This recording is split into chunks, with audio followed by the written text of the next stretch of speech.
Join Woodward Sports' own Jeff Iafrate, along with special WSN guests for the most anticipated Lions season in decades. Filled with different surprises and expert analysis. You're not going to want to miss out. Go to our Woodward Sports YouTube channel on Sundays and tune in live from 9:30 to 11:30 a.m. Good morning, everybody. It's the Morning Woodward Show here on the Woodward Sports Network. Back with another episode. How's everyone doing this morning? We got Sam Flannel, JB, Lucas Clock. Sam, how's your morning going? Oh, you know, it's going great. Just a little forewarning. We had a little bit of some fireworks going in the studio early on in the morning, but we'll get to it later. It's just, I hope that we can kind of carry that energy onto the show because you guys are not. It's not going anywhere. I'm ready. I'm ready. Well, this is, and I'll just give it away for the people before we get into what we got to talk about here. But we're doing quarterback rankings today because we thought it'd be a fun idea. And just of 2023. It's through the first 4 weeks. Well, that's how I thought it was. I thought it was based off this year. We'll see what Lucas's list looks like, and that's what we were arguing about. But you guys are going to want to see it, man. It's going to be a lot of fun. We'll probably be screaming at each other. That's at 9 o'clock. So we'll discuss all that at 9 o'clock. It's definitely going to get loud. Yeah, it's definitely going to get loud. And then, of course, 8:15, I want to talk about Aiden Hutchinson, currently right now fifth best odds to win Defensive Player of the Year. We'll talk more about Aiden and kind of what we expect of him because he's up there in pressures, man. He's like leading the league or tied in first for pressure. So we'll discuss him. 8:30. Lions, man. Lucas cooked up a nice graphic yesterday for Woodward Sports on our Twitter there, kind of ranking the run defenses in the NFL. We're going to have the discussion, is this sustainable? I mean, this is a team that couldn't stop the run the first half of last year, did it for the most part the second half of last year. We're only 4 games in, but we're going to have the discussion. You think this run defense is, can they keep this up? Of course, 8:45, I'm going to have a conversation with everybody about the whole Max Crosby stuff because I'm going to try and shut that down as quick as I can because I've seen a lot of Max Crosby trending. This is Devontae trending. He was already trending, like a week or two ago for him being a Lion. Some a writer had him mocked to the Lions of the best or the team that would be ideal for him, the best fit that could acquire him. I saw Max Crosby too, and I get it. Trust me, you're a team that's winning some games here. And you see a good player on the market, it's hard not to look at him and be like, hey, we should go trade for Max Crosby, what that would do to this defense. Well, we're going to have a conversation at 8:45, and I'm going to try and talk you guys off the ledge there because this isn't fantasy football, as Neil would say. This is there's a lot more things that we have to discuss here. So that's 8:45. We'll talk about Max Crosby. Then, of course, like I said, 9 o'clock, 9:15, we'll have the quarterback rankings. Me, Sam, and Lucas, and JB will try to talk, calm us all down. And be the voice of reason he is. And I can only try. And yeah, you can only try. And then we'll answer the question, does Jared Goff make the cut? And you'll get to see where we have him ranked. But right now, I do want to bring up some things that are just currently in the news cycle for at least locally. Couple things here. An update. Steelers signing Denzel Mims to the practice squad, huh? Denzel Mims. New Kenny Pickett's wide receiver 1. He's not done yet. he's still holding on. Matt Canada's got the recipe for Denzel Mims. Oh, God. Actually, I didn't even think about that. Honestly, Mims, get out of there now. You're going to Matt Canada's territory. That's not ideal for you. But, yeah, that's an update. Denzel Mims signing with the practice squad. Julian Oklahoma and Jameson Williams back at practice. I know we got some cuts. Who do we have? Who did Broder send us specifically? We got J-Mo, Jared, and then we got Aleem, and then we can get Derek Barnes at the podium yesterday talking about Carolina. All right, let's cue up some J-Mo. That's probably what the people want to hear. Here's Jameson Williams talking to the media yesterday. In the offense? No, I don't think so. We had time at camp. We just had some time today. We just after practice we get stuff whatever you think is good we need. So I don't think it'll take a lot of time. I think it'll be good work and we get going. There's going to be a lot of expectations on you, especially this first game. I mean, do you welcome that, or is that something I ain't really tripping off that. Like I stated it a couple times. I just trying to win. We 3-1 right now. Just trying to keep that going. It's just a process, Whatever Ben got going on for me, we're gonna get in. We're gonna execute. We're gonna make it a good time. We just looking forward to keep winning. We 3-1 right now. Hopefully, we could just keep the season going with just one L, make it to the playoffs, go far. There you go, Jameson talking to the reporters, talking to the media. I know he mentioned also he catches 100 balls. He was catching 100 balls a day just while he was at home, essentially just suspended. And Antoine Rendell couldn't even call him. He wasn't able to call him? No. That's kind of fucked, no? Isn't that messed up? Antoine Randall L was like, yeah, I couldn't even call him. Like, you can't even have any direct line of communication with anybody that's suspended. That's a little ridiculous. Like, you can't just call and be like, how you doing, J-Mo? Like, you can't even talk. You have no contact to J-Mo. He's just at home. He was catching 100 footballs. And I even heard some people around town criticizing that 100 wasn't enough. But, you know, I caught 100 more than I thought he'd catch a day. J-Mo could do anything, and people are still going to hate on him right now. Yeah, that's kind of the waters he's in. But again, a lot of expectation. What? I see what you did there. J-Mo could do anything, and people would still hate on him. Yeah, Sam Flannel, you answer the question.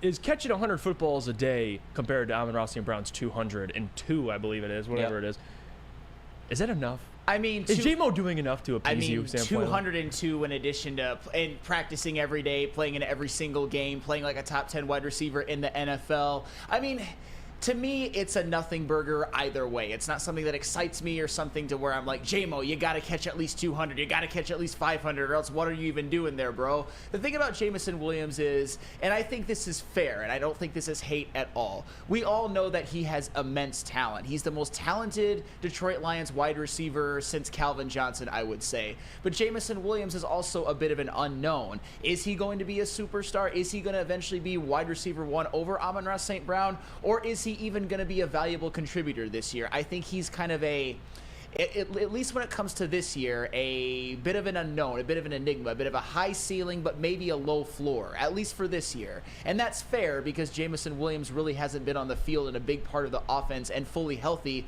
his entire Lions career. But he's a stud. I believe he is. I do. I know you haven't seen a big enough sample size. I get it. He's got to prove it. Like, you could say all that cliche stuff. He's got to go out and prove he's the 12th overall pick. I understand that. But, like, and I brought this up last time we talked about J-Mo. Is like, I watched this guy torch the closest thing to an NFL defense. I watched it with my eyes. Like, you see the talent. Now, him dropping, footballs and all that stuff, like, yeah, to see him on the jugs machine, it's awesome to see. Obviously, he's dropping, it seems like, and Dan even said it. He might never have elite hands, and he said that. And at first, everybody was, like, kind of shocked by it. But not everybody has the type of talent Amon-Ra St. Brown has or the work ethic he has to get to that point to where if Amon-Ra drops a pass, we're all shocked. Like, J-Mo might not be that, but I'll tell you one thing. J-Mo has one thing that Amon-Ra St. Brown will never have, and that's speed. Yeah. That's explosive. That's him, his ability to be explosive, making big plays. St. Brown makes big plays, but J-Mo's a big play waiting to happen. He might not have the entire route running arsenal that St. Brown has, and St. Brown's even gotten better, stretching the field. But, like, dude, J-Mo I'm excited for. But, like, am I going to freak out if he comes out this week against Carolina and has got 2 catches for 20 yards? No, but if that doesn't ramp up in the next couple of weeks, you're damn right I'm going to be upset. Sure, and I've always said, and I was consistent and fair on yesterday's show, that if Jameson Williams, if he doesn't hit the ground running, if he doesn't have an explosive play, if maybe in game 1 he's just kind of eased into the offense, maybe has a catch or 2, maybe they even get him involved in the screen game and see what he can do. Just get him in space. I'm not going to be mad at that. I just don't want to hear the next day how he actually played a great game or something like that. Please, if I do that, you can call me out. I'm not. 2 catches for 25 yards. I'm going to come out and be like, man, on some of those dummy plays, he sold it. Like, it's not that deep. I want to see him catch touchdowns. Yes. That's what he's here to do. Yeah. Catch touchdowns. What do you think, Lucas, about the whole J-Mo stuff? I mean, I'm pumped for him to come back. I don't think he's going to have, like, an immediate impact even through, like, the week of Tampa Bay. I think they're going to try to get him the ball, but just it's his first time playing fully healthy with the full ACL, just with all this pressure on him, and the offense is humming right now. So I don't think they're going to just halt everything they're doing and start feeding Jameson Williams, I can't talk right now, just unrelentlessly. Like, I think we could see 2 catches the one week. The following week, maybe 3 catches. And then maybe, like, once we start to get to, like, week 8, week 9, then that's when I expect to see J-Mo really start to crank it up with the offense. But for the first couple of weeks, I don't think anybody should be expecting anything big because this Lions offense is humming. They're going to be going up against, in my opinion, inferior team outside of Baltimore. Then they just have, like, the next stretch of 5-6 games. Like, the Lions should be favored in every one of them. So I don't think there's going to be a need, but I will be happy. I just don't think there's a lot of pressure for me to see him succeed right away. Like, he's going to be a guy, whether you like it or not, that's going to take time. Maybe not even at the end of this year to get into his full stride. Maybe we see it in the playoffs.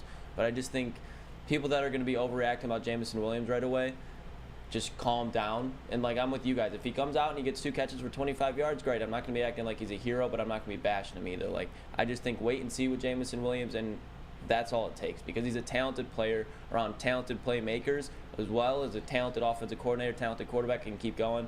But just take your time with Jameson Williams. He's going to be fine. Yeah, I'm with you on that take. I think the biggest thing for J-Mo is, you think about it, Sam, he was suspended, but this offense is a top 10 offense. And again, kind of like last year, although you're getting a bigger sample size this year, but you're basically dropping a top 12 pick, arguably the most explosive receiver in his class, just kind of sprinkling him on top of a really good offense.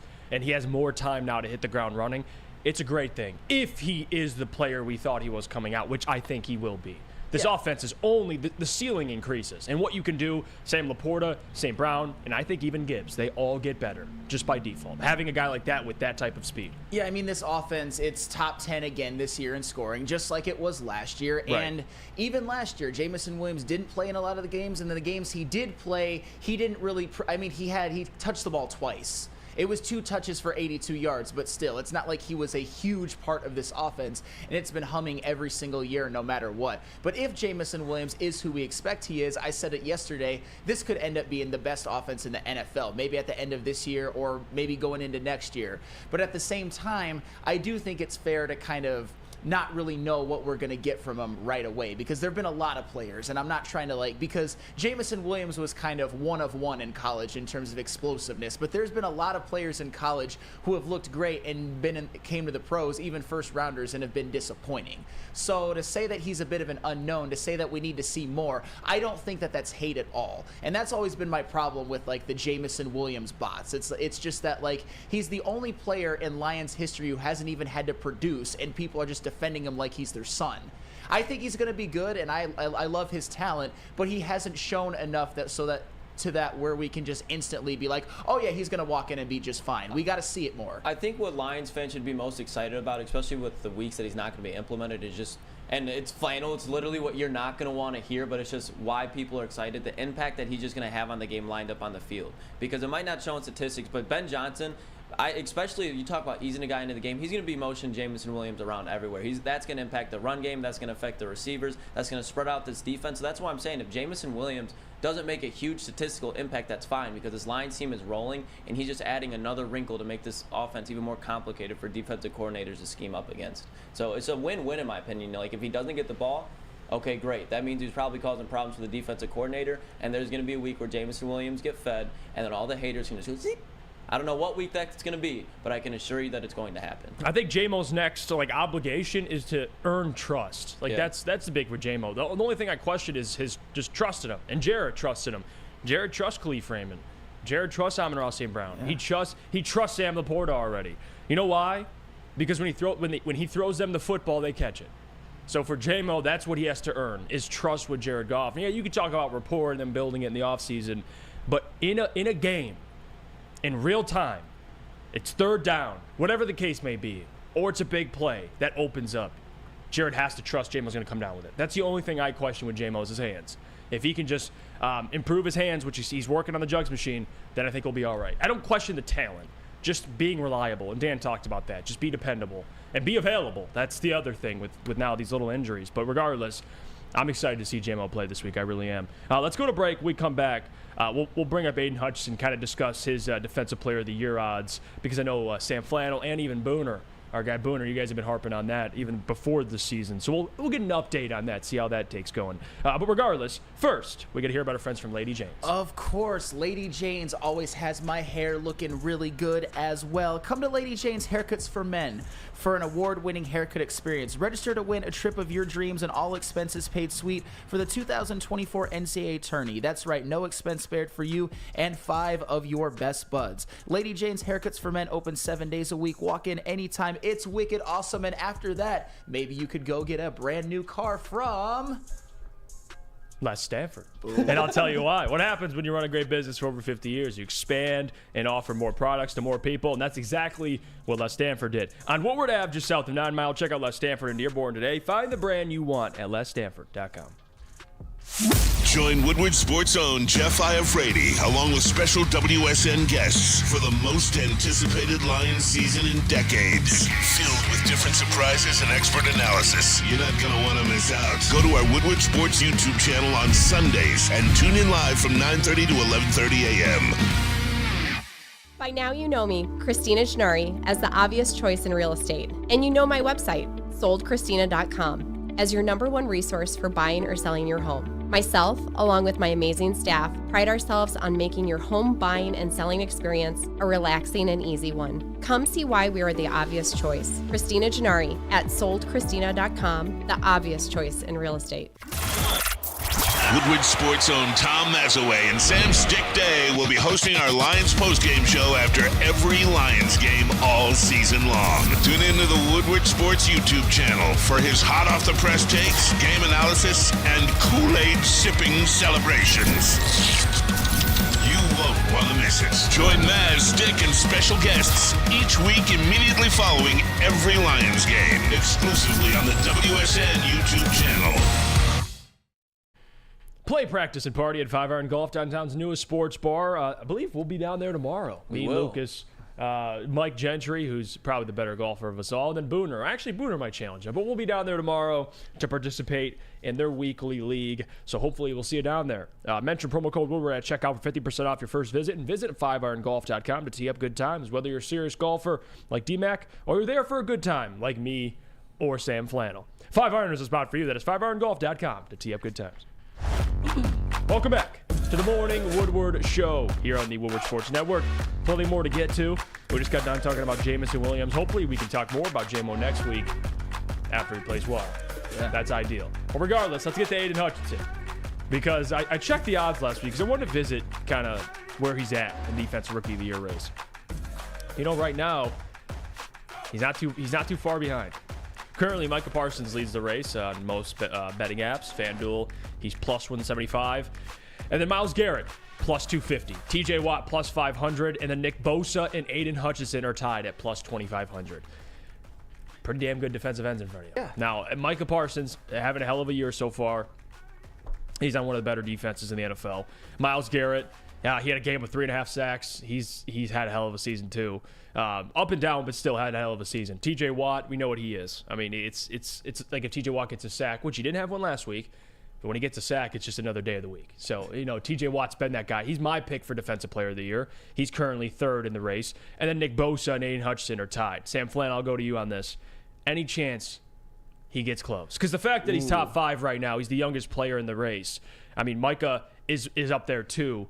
He's a little older than Aiden, but Aiden's the youngest defensive lineman in this race. The only player that's actually close from this recent draft class is Devon Witherspoon, and he comes in after Fred Warner, and he's plus 5,500. And that's pretty much based or off plus 1 6,000 week, on DraftKings. Sure. Yeah, exactly. So, like, realistically, I mean, you talk about premier edge rushers in this league. Like I said, Micah, Myles Garrett, TJ Watt, Nick Bosa, Aiden, Chris Jones, Max Crosby, Aaron Donald, Khalil Mack. Khalil Mack had Jesus. Is Witherspoon in front I had of to Branch? check that the other day, by the way, the Khalil Mack stuff. He had 6 sacks, and I'm like, 6 sacks on the season? No, he had 6 sacks in one game. One game. In one game. Welcome to the NFL, Aiden O'Connell. Yeah. Yeah, that is ridiculous. But regardless, I think that's the only reason why he's in this race. But the top 5, Sam Flannel.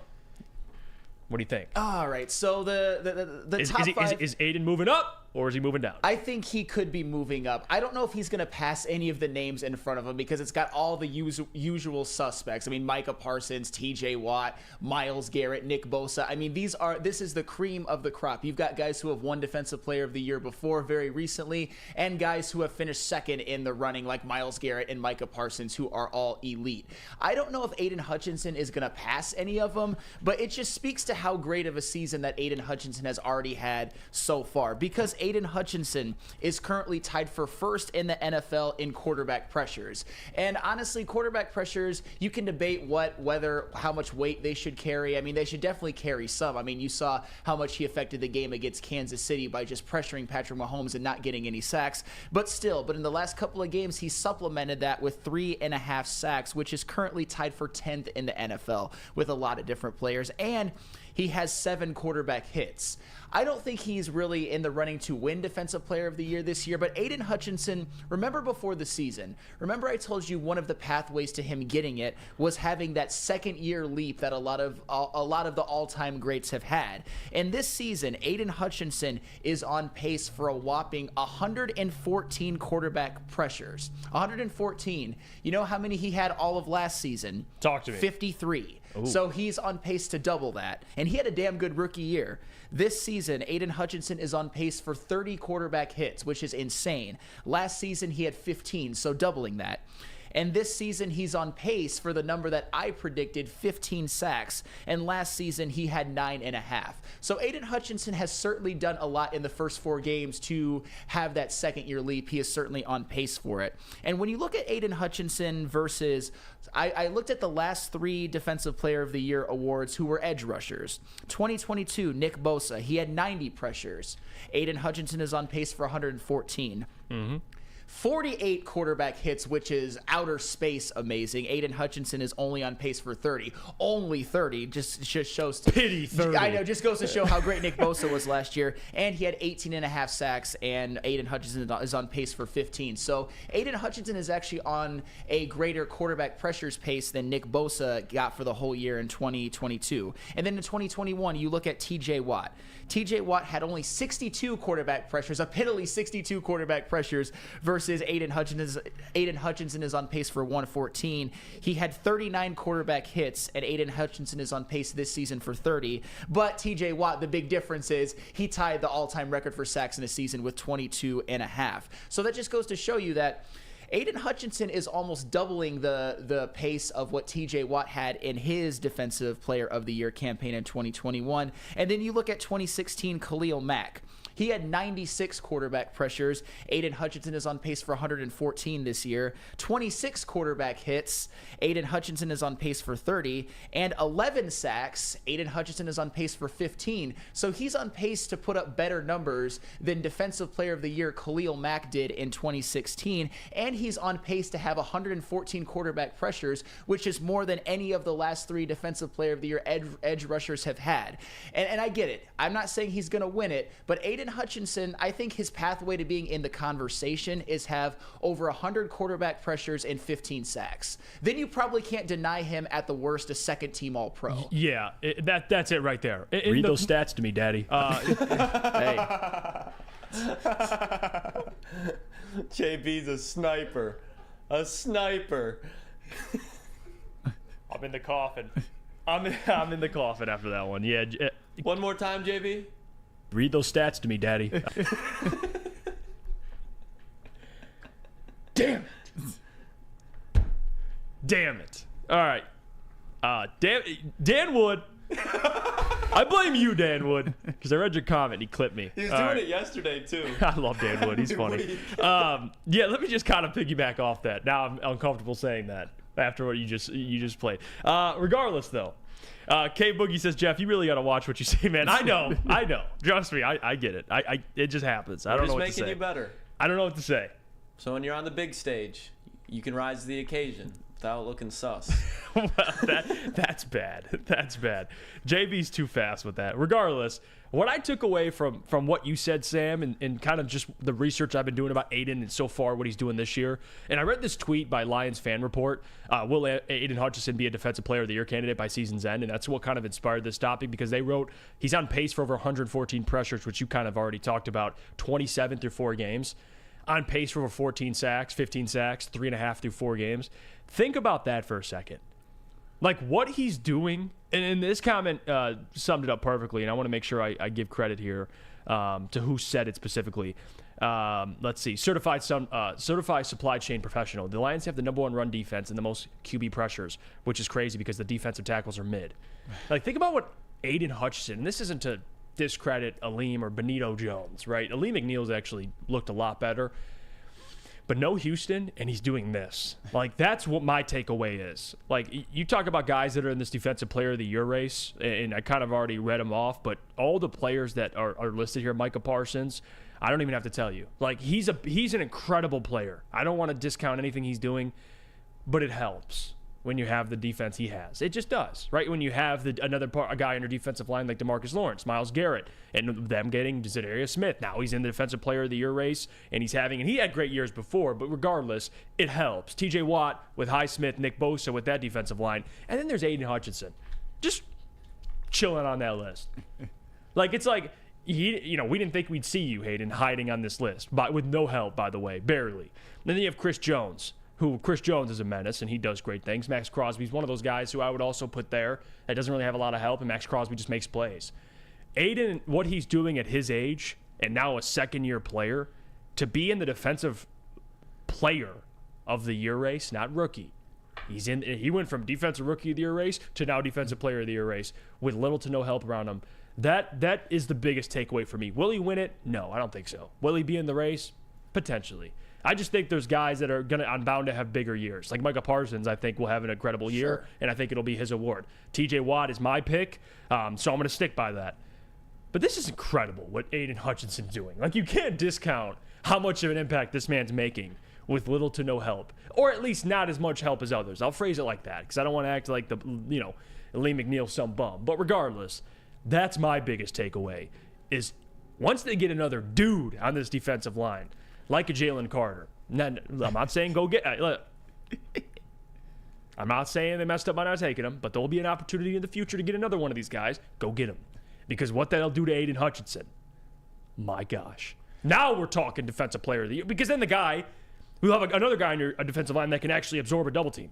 Yeah. Like Aiden Hutchinson's the only dude, and he's still making plays. So that's my biggest takeaway. Is Aiden's doing a lot with less. Well, yeah, and he's still having a great year regardless. And I think a Lee McNeil has taken that leap, although he's certainly not he's not at the level of like a Hargraves or like a DeMarcus Lawrence or somebody that, or like a Highsmith or somebody like that, which all the other players have as help, or Zadarius Smith. But it's just amazing. He has better odds right now than Khalil Mack, a guy who had 6 sacks in one game. Granted, he was a bit of a disappointment for the first 3 games, but still, that's insane. He has better odds than Chris Jones, who has came back from his 1-game kind of holdout, and he's basically been the best he's ever been in his career for this 3-game stretch, and he's ahead of Max Crosby. More on him later. But when you talk about best edge rushers in the NFL, I think it's 100% universal. You got Micah Parsons, you got TJ Watt, you have Nick Bosa, and you have Myles Garrett. Those are the best 4, and I think there's no question about it. If by the end of the season you can kind of sneak Aiden Hutchinson into that tier, that would be absolutely incredible. That would speak to the second-year leap that he is on pace to have, and the great 4 games that he's already had. Because when I laid out what he's on pace for, 100 pressures and 15 sacks is very much on the table. 100%. I'm not saying it's likely, but he's on pace for it. He's in the conversation. He's 100% in the conversation. He's going to be maybe at the end of the year. My prediction is he's the guy that's mentioned at the very, very top of the second tier, to where you can basically say he's definitively better than Khalil Mack. He's definitively better than Joey Bosa. He's definitively better than Hassan Reddick. Guys like that leading the second tier of edge rushers. And then maybe by next year, he can be really in the conversation for Defensive Player of the Year, or at least first team All-Pro, because it is loaded at the top, as we saw. And I want to look up a certain stat here, because I think it'll give some context to this comment. And by the way, Ed says Lions D-line is not an excuse for Aiden not to perform. I'm not saying it is. I'm not saying I'm blaming, but what I'm saying, Ed, is the fact that he's 5th in Defensive Player of the Year award, and he doesn't. I mean, tell me, Ed, who does he have around him? Lee McNeil? Like, you confident he's an next All-Pro?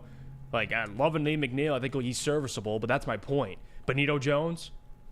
He ain't it either. I mean, they're solid against the run, but guys, like, let's not act like he's playing next to, like, Javon Hargraves and Chris Jones. Like, no, that's my point, Ed. And he doesn't have James Houston, who last year when he was healthy, Aiden was a tear with James Houston on the other side of him. It's not an insult to Aiden to say that. It's simple stuff. You give Aiden, who already is a fantastic, up and coming, not even up and coming, he's here, an elite edge rusher. That's what he's trending towards. If you give those guys another either defensive tackle who can generate double teams, or another edge rusher who can get you close to double-digit sacks, if not double-digit sacks, yeah, it helps him. Like, that's, and I don't think that's an insult to Aiden, Lucas. No, it's kind of just like keeping it real. Like, the guys that we have are solid, They're not extremely talented, but they're playing above their ceiling, which we all love to see. But if you can get a guy either on the edge or the interior that ceiling is 10 times theirs, which is out there. You talk about it with the Chris Jones of the world. You talk about it with the Max Crosby of the world. It's like there's going to be an opportunity eventually in Hutch's career where he's going to have somebody like that either on the inside or outside. So when that does happen, Hutch is going to be able to more consistently get those 2-3 sack games that we always see out of Micah Parsons and TJ Watt because there's other people around them. Like when you game plan for the Detroit Lions front seven, the first person, and you don't even think twice about it, is Aiden Hutchinson. If you have a guy in there that they can maybe think twice, then that's when you see Aiden Hutchinson really start to expand statistically. But his impact, you can't deny that, like, even with those guys like that we have right now, the Isaiah Buggs, Liam McNeil, Benito Jones, John Kaminsky, who I all like, Aiden Hutchinson is still balling out there, so you have to give him respect either way. Yeah, 100%. And that's what I'm saying too. I'm not saying that, you know, Aiden, it's okay if he doesn't get a sack the rest of the season because the rest of the guys on the defensive line stink. I'm not saying that. But I'm saying what he has right now is fine. But they gotta. You would like them to improve. You'd like another James Houston. I mean, James Houston's fine, but I'm talking more so defensive tackle. And maybe Aleem can grow into that. We saw a lot of flashes, but I think they need one more. Sure. Like if you could play Aleem McNeil, and I'm just putting a hypothetical out there again. And this is because it's easier to kind of make a comparison. If you had Jalen Carter here, you could have Jalen Carter and Aleem McNeil. Jalen Carter would be generating double teams by default. Aiden would get a lot of one-on-ones.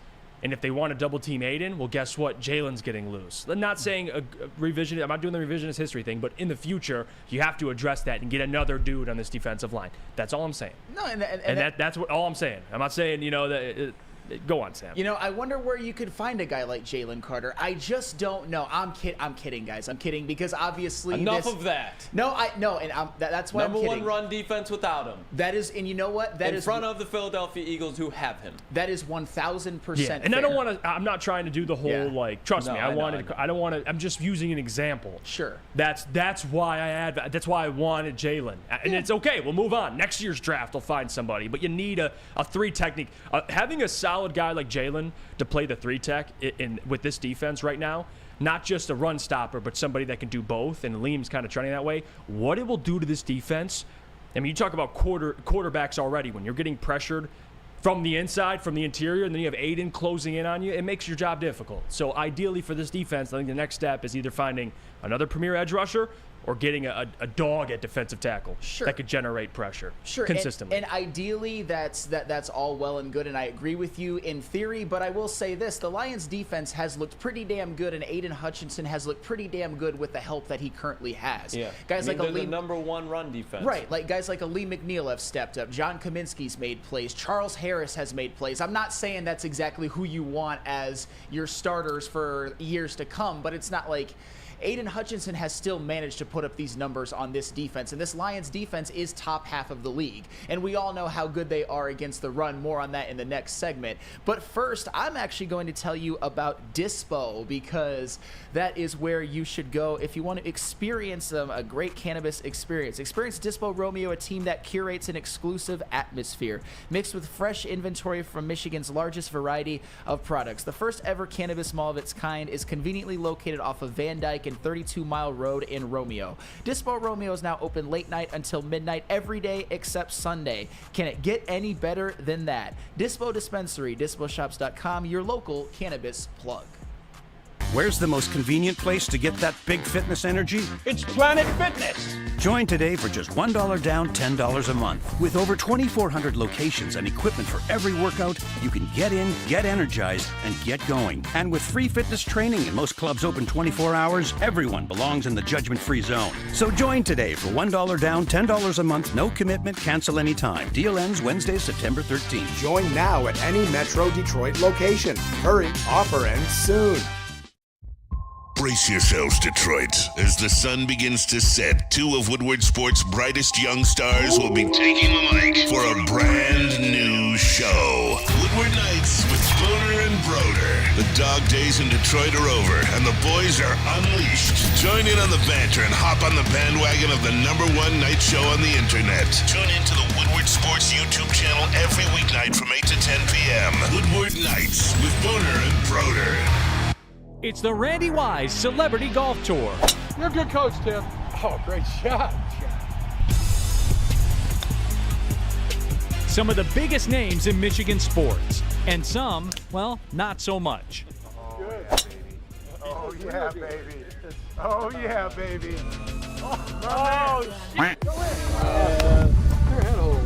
Watch episodes at woodwardsports.com. When buying or selling real estate, flexibility and control over the sales process is key. Sellers, how would you like the freedom of canceling your listing agreement at any time for any reason with no penalty? That is exactly what Mark White & Associates offers. It's called the Minute-by-Minute Listing Agreement by Mark White & Associates. Try Mark White's risk-free minute-to-minute listing agreement today. Looking to buy or sell real estate? Visit markwhitesells.com or call 248-290-8242. markwhitesells.com, where flexibility meets success. I love it. I do. And this is my favorite thing about talking sports is the overreactions. I love it. You can't say anything. No, you can't. You said Jalen Carter and interrupted everybody. Yeah, I mean, Aleem McNeil, I called him mid and I'm a hater, which, again, is he elite? You could make that argument. I'm going to refrain from making that argument. I just wouldn't make that argument that Aleem McNeil's elite, but I'll say he's mid. That's fine. It's great. But, guys, you can always add more to your defensive line. The 49ers and Eagles do it every year. They do it every year. It's not a big deal. I'm not saying that Aleem McNeil sucks. I'm not saying everyone on this defense sucks. They're the number one rush defense. Like, not saying that at all, which we're going to talk about right now. Yeah, right now. Like, and trust me, and watch, I'm going to compliment Aleem McNeil, and I'm going to be called a hater. But Aleem McNeil has been great against the run. He's been great generating pressure. We'll see how it sustains throughout the entire season. But, again, guys, and again, K Boogie says McNeil isn't mid, but he's not elite. Then what is he? If he's not mid and not elite, is there a mid-elite? Like, what's the in-between? It's just, to me, it's mid or elite. And I don't think he's elite. That's all it is. And Trisha Miller says it's not an overreaction, just make a valid argument. I just did. Aiden Hutchinson, what he's doing is impressive. But think about it, Trisha. If you added another premier edge rusher, or James Houston was healthy, what do you think it'd mean? It would mean a lot. It would benefit Aiden a lot. That's all I'm saying. And that's not off base.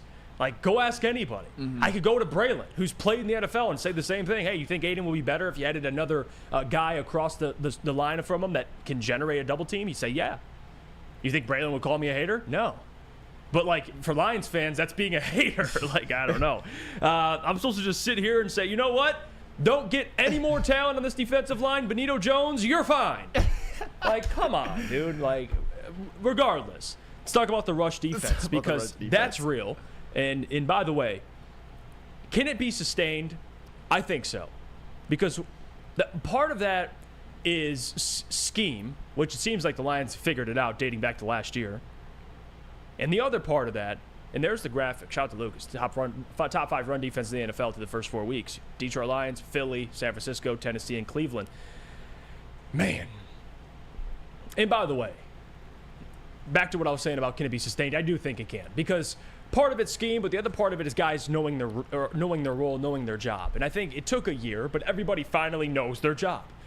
Aleem McNeil said it best. Like this year, they know what they're supposed to do. There's discipline.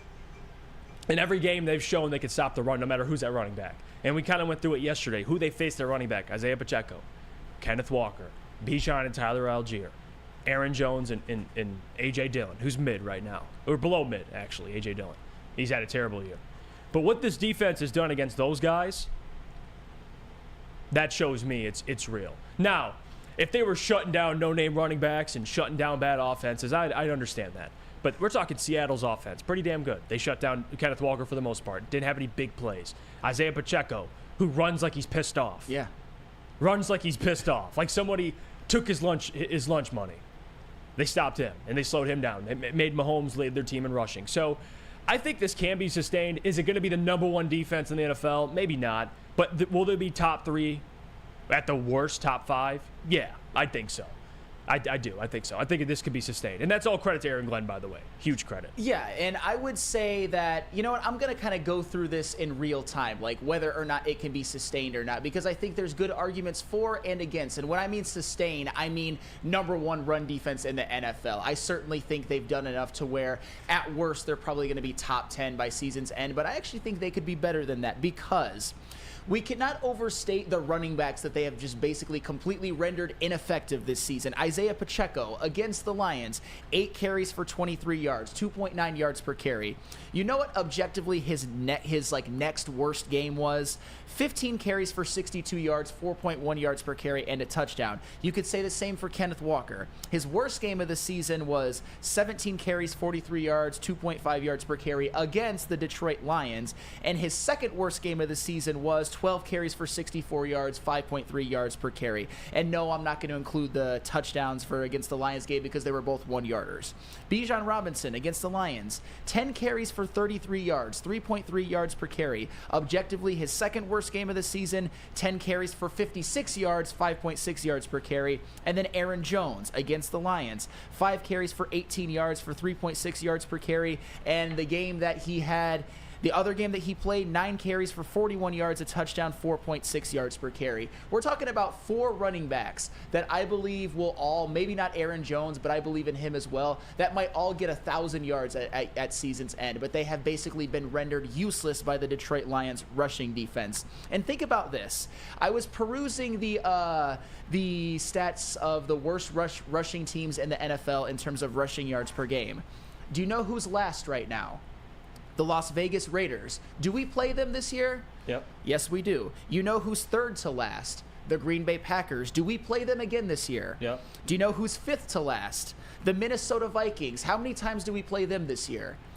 2 times. You know who's 6th to last? The Tampa Bay Buccaneers. Do we play them this year? We do. What about 8th to last? The New Orleans Saints. Do we play them this year? We do. We absolutely do. So that is 6 of their remaining 13 games of the year are against bottom 10 rushing offenses this year, and they've already shut down objectively some of the best backs in the game, certainly when it comes to Kenneth Walker and Bijan Robinson. Aaron Jones has been elite, and I think Isaiah Pacheco is in the middle of a breakout season. The one thing where I'm a little bit concerned, or there's a couple things where I'm a little bit concerned. A, this isn't, I would say, the personnel of your typical best rushing defense in the NFL. They don't have like a dominant interior lineman. They don't have dominant linebacker play. So like it's not what you would expect from the best rushing defense in the NFL, but they are certainly playing like it. And I mean the stats borne that out. And they also have a couple of games that concern me when it comes to their rush defense. They have a game against the Baltimore Ravens and Lamar Jackson. And that is always going to be a tough matchup, especially since the Lions' defenses historically have struggled against mobile quarterbacks. And they have 2 against the Bears and Justin Fields. But Justin Fields hasn't been running the way that he was last year. And nothing about the Bears really scares me right now. So I would say that the floor for the Lions' defense at the end of the year is top 5. But could they sustain the best rush defense in the NFL? Absolutely, they can. Mm-hmm. Absolutely. Yeah, and it helps that when your franchise edge rusher can do both at a pretty damn good level. Like Aiden's really good against the run, and he's good. He's really one of the only guys that consistently are just generating pressure. He's leading right now. I think NFL either tied or first in pressures in the NFL right now. And this defensive line is reaping the benefits. I mean, they had 5 sacks last week, 7 sacks the prior week. I mean, they've been on a tear lately. So again, can that be sustained? I hope so, because the top teams in your division, or in your conference rather, have damn good offensive lines. You're not going to be playing Green Bay's beat up offensive line in the playoffs. Like, they're a team that I think might make the playoffs, but you're looking at the bigger picture. How do you match up with Dallas, San Francisco, and Philly? 2 teams that are damn good in the trenches on both sides of the ball. That's what you're looking at. Now, like, you could go destroy Atlanta and go destroy Green Bay, because I do think they're better than both those teams. But, like, I want to see this run defense against, a bigger sample size of this run defense. There's only been 4 games. I think they can sustain being top 3, top 5. Being number 1 is damn good. I mean, you're talking about going from the 29th run defense to 1 for the entire year. God. Like, give AG a job right now. Like, that is already impressive on its own. But, Lucas, to answer the question, can it be sustained? I think it can. Maybe not being number 1, but being, like, top 3. They're still going to be damn good all year. I think they finished top 3. I think they could stay number 1 for a little bit longer. But then again, they could easily stay number 1 too because they get Kirby Joseph back. Doesn't bring Brian Branch down in the box. Jack Campbell's only going to get better. It looks like Derek Barnes is getting better by the game. Alex Anzalone's been playing extremely consistent. And then to add on to the defensive line that you guys were just talking about. So I think the floor, top 3. But can they maybe be top 1? I think they definitely could, but I'm not going to be throwing a fit if they're behind the Philadelphia Eagles or San Francisco 49ers at the end of the year. I think that's extremely impressive if they are, because if you look how talented those front sevens are compared to the Detroit Lions, there's a gap there. So the fact that they're leading them already, especially when you look at the backs that we've already mentioned, it's extremely impressive, and that alone should give you hope they could finish potentially number 1 in top 3. Yeah, 100%. I mean, Mike Bell says everyone asked for Aiden to be moved around in the D-line, and AG has done that. Yeah. Hutch production has increased as a result, 100%. And they stood him up last year, which was big. Yeah. Standing him up, and you saw against the Green Bay Packers, him just kind of floating all around the offensive line, making the Packers guess where he's going to be because they're trying to double him. For good reason. Like, double Aiden. That should be your game plan every single week against this defensive line. And I think AG's done a good job, not even just moving Aiden around, but moving also the linebackers around, like Jack Campbell and Derek Barnes, kind of using Jack Campbell in the same way you would have used James Houston. He's not the pass rush specialist James Houston is, but, dude, he's a specimen. Like, people forget he's bigger than James Houston. Yeah. He's 6'5", yeah. 250. Like, I think James Houston's like 6'2", 6'1", about 200-something pounds. Yeah. So, again, AG deserves a ton of credit for all this, but, again, for Benito Jones, too, I did not see him being the run defender he's been. Like, I don't know. And then Bugs came back, and they got a group of guys that are damn good against the run. They are. Like, that's the strong suit of the personnel they have in-house. But honestly, I think the strength of this run defense starts at the linebacking core. Like, and that's I true, think too. That's because you talk about, like, Benito Jones has been eating up blocks. Isaiah Buggs has been eating up blocks. But the second level of that and actually stopping the run, because your defensive linemen, they kind of plug everything, but you need somebody to clean it all up. And all these linebackers consistently have been flying around the field, even setting the edge. Now you have Tracy Walker and Brian Branch making tackle for losses, too. This whole defense is just humming right now when it comes to stopping the run. I love this comment. Ryan, I appreciate you. Ryan says, Sue made Anza look like he was good, and Anza was terrible. Every sack because Sue pushed them out to him. Defensive tackles have a huge impact on edge play. I wouldn't say Anza was terrible, but his point I do agree with. Like, having someone like Sue, who, again, is a double-digit sack guy from the inside, the defensive tackle doing what he was doing, man, it made others around him better. So if you can get this Aleem McNeil throughout the entirety of the year, yes, it's gonna impact Aiden, 100%. You know, he lost me a little bit with the Anza was terrible. Yeah, I mean that's not true. But his point about Sue is true. 100%. Sue was the best player on that defense, and I have no doubt that it made Anza's job easier. But to say that Anza was terrible, I mean, no. like you know, pump your brakes, man. He got hurt, and then he started to fall off. But he was an All-Pro, at least second team All-Pro. He was like a 15 sack guy. Yeah, he was a very, very, very elite edge setter for like 2-3 seasons. Yeah, calling him terrible is a little out of pocket. Yeah. But his point about Sue making others better is true. I agree with that point. He just kind of, he must have a personal vendetta there against. Sounds like it. Against Ziggy never did anything bad either. No, he didn't. He didn't. He had what a stretch from him, dude. Like his prime years, dude. It was a hell of a. He was like the stretch original Project defensive end. Yes. Like they were like, where's he? Because out of BYU. BYU, yeah, BYU. How are you a defensive end and get top 5 draft stock out of BYU? Anything, like KG said, anything's possible. Yeah. Anything is possible. Let's go to break. We come back. Speaking of this defensive line, I do want to bring up Max Crosby and have the conversation about him. But before we do that, I got to hear about our friends from Guardian Alarm. Absolutely. Let Guardian Alarm offer you customized solutions from real experts. Our professional technicians take the time to recommend security and automation solutions specific to your needs. 24/7 professional monitoring.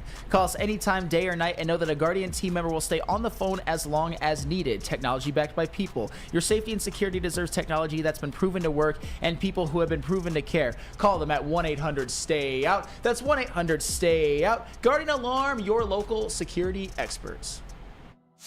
Join Woodward Sports' own Jeff Iafrate, along with special WSN guests for the most anticipated Lions season in decades. Filled with different surprises and expert analysis. You're not going to want to miss out. Go to our Woodward Sports YouTube channel on Sundays and tune in live from 9:30 to 11:30 a.m.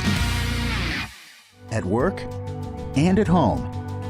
We're there with smarter security solutions, featuring complete automation with customized alerts and more. For over 90 years, we've been the company that's been counted on to protect what matters most, all with personalized service and care. Right now, for a limited time, receive a free video device plus free installation with a new home system. Guardian Alarm. We protect Michigan.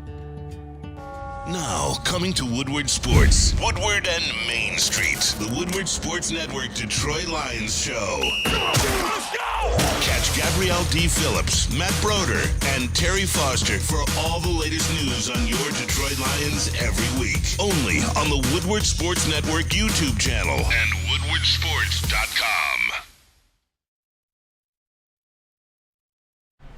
Let me tell you about our friends over at Fairway Packing. For over 60 years, Fairway Packing Co. has provided Michigan's finest restaurants, hotels, and casinos with prime beef, Wagyu beef, and dry-aged beef. Experience the Fairway difference yourself today. Visit the steak shop in Grosse Pointe Woods for grab-and-go steaks or order online at fairwaypacking.com. Welcome back to the Morning Woodward Show here on the Woodward Sports Network. Appreciate everyone for joining the chat there and commenting. K-Boogie, shout out to you, man. Seriously, appreciate you. And everybody else showing love to the show. If you could do me a favor, we're one like away from 100. And my OCD is acting up. So hit that like button. Let's get to 100 likes, man. It's much, much appreciated. I do want to bring up Max Crosby for a second and just kind of crap on all Lions fans' dreams. I'm sorry, but this is what I get paid to do. Okay? Max Crosby to the Detroit Lions is not happening. All right, next segment. No, I'm just kidding. Okay. All right, let me explain to you why. Is it ideal? Hell yeah. Having Max Crosby across from Aiden Hutchinson, good luck. Who are you doubling? Answer, nobody. You can't. One of them is going to get loose. Now, being realistic here, how would it even happen? Max Crosby, number one, and I'll tell you, I'll give you both sides to it. I'll tell you why it's not going to happen, and then I'll tell you the path, what the Lions are going to have to do if it does happen. So why it's not going to happen. Max Crosby, in 2022, re-upped and signed an extension, a 4-year, $94 million contract extension with the Raiders, essentially cementing himself as a big part of what they're doing defensively for the future. So he's making a 20-ish million annual. That's what he's making. Now, let's go a little farther than that. What are you going to have to give up to get Max Crosby? And is this a move that Brad Holmes would do? I don't think so. Because Brad Holmes has never been a high-risk guy. And if you're trading for somebody that's making $20+ million and is the caliber of player that Max Crosby is, yeah, we talked about Aiden being 5th in the Defensive Player of the Year award. Guess who's like 8th? Max Crosby. Yeah. You're going to have to give up multiple first-round picks. Like, I saw one trade offer, and I don't want to say who it was. I don't want to throw him under the bus. But it was someone on Twitter that was like, give him Malcolm Rodriguez in like 2 seconds. I'm like, are you... That'll fly. Are you high? Like, I mean, maybe with the Raiders management right now, there's a chance. There's a chance. Yeah, and again, like David Witt says, go watch his convo with the Lions at the Pro Bowl. Yeah, like, and he was a Lions fan when he grew up, went to Eastern Michigan. Like, I get all of that. Like, trust me, I would love Max Crosby, but it's not happening. You're not trading for a guy. He would take up essentially all your cap space. You have roughly around $20 million in cap space, a little under that. You trade Max Crosby in, okay, free agency for next year's over. Now you're going to have to decide, okay, what's going on with upcoming guys that need contract extensions. It makes things complicated. You have guys coming down the pipeline that need deals. And Max Crosby's tied up for the next 3 years. So, like, I don't think it makes sense for Brad to do it, to fork up a ton of draft capital, to trade for somebody that's making $20+ million. We know how well Brad's drafted. Like, Max Crosby wasn't found in the first round. Fun fact. Mm-hmm. Like, if I'm Brad Holmes, you let this defense ride. If you can sign somebody in free agency, maybe a little bit of an older player, like kind of like what the Raiders did with Khalil Mack, where he still has a little bit left to give and he can help this defense. You're not going and getting Max Crosby in his prime. Like, I don't think Brad Holmes is going to do that. You got too many players you're going to have to pay soon. And I don't think this fits Brad's MO. But I'll tell you what, if he was going to do it, you're going to fork up a lot. And your defense is immediately going to be way, way better. But the question is who are you giving up? You're going to have to sacrifice depth somewhere. You're going to have to trade someone away and draft capital and then some. So that's the way to do it. But Sam Flannel, to all the Lions fans that had hope it was going to happen, it's not happening. It's interesting that you say that, because there's a lot that you say that we obviously can't refute. In 2024, his cap hit is almost $25 million. And then in 2025 and 2026, it's over $27 million. And you would have a potential out after 2025 where you could cut him and have a dead cap hit of just over $10 million, but still. Max Crosby just signed a very long-term deal, and could the Lions afford it? I mean, they could obviously do some things and sort of finagle some things around, cut some players or make some trades, and it could possibly happen, but still, I don't think it's a move that Brad Holmes will make. But you know what I find really, really funny? And guys in the chat and guys in this room, I think you guys are going to agree. Jeff Iafrate, over the last couple of weeks, you have been obsessed with this whole, like, Aiden and his help. It's been all about his help. And I understand that. I understand that you're right to some extent. Even today, we were doing this Aiden Hutchinson segment, and I not for 1 second even brought up his help. I wasn't even going to bring it up. You did. But the second someone is brought up like Max Crosby, you're like, absolutely not. I'm going to kill all of your dreams immediately. I'm not saying you're wrong. I'm just saying, like, you of all people is basically the Grim Reaper for Max Crosby after just, like, waxing poetic about his help or lack thereof for the last couple of weeks. So, I mean, is it all about salary cap? I mean, salary cap is a major part of modern NFL football because, like, you literally can't go over the salary cap.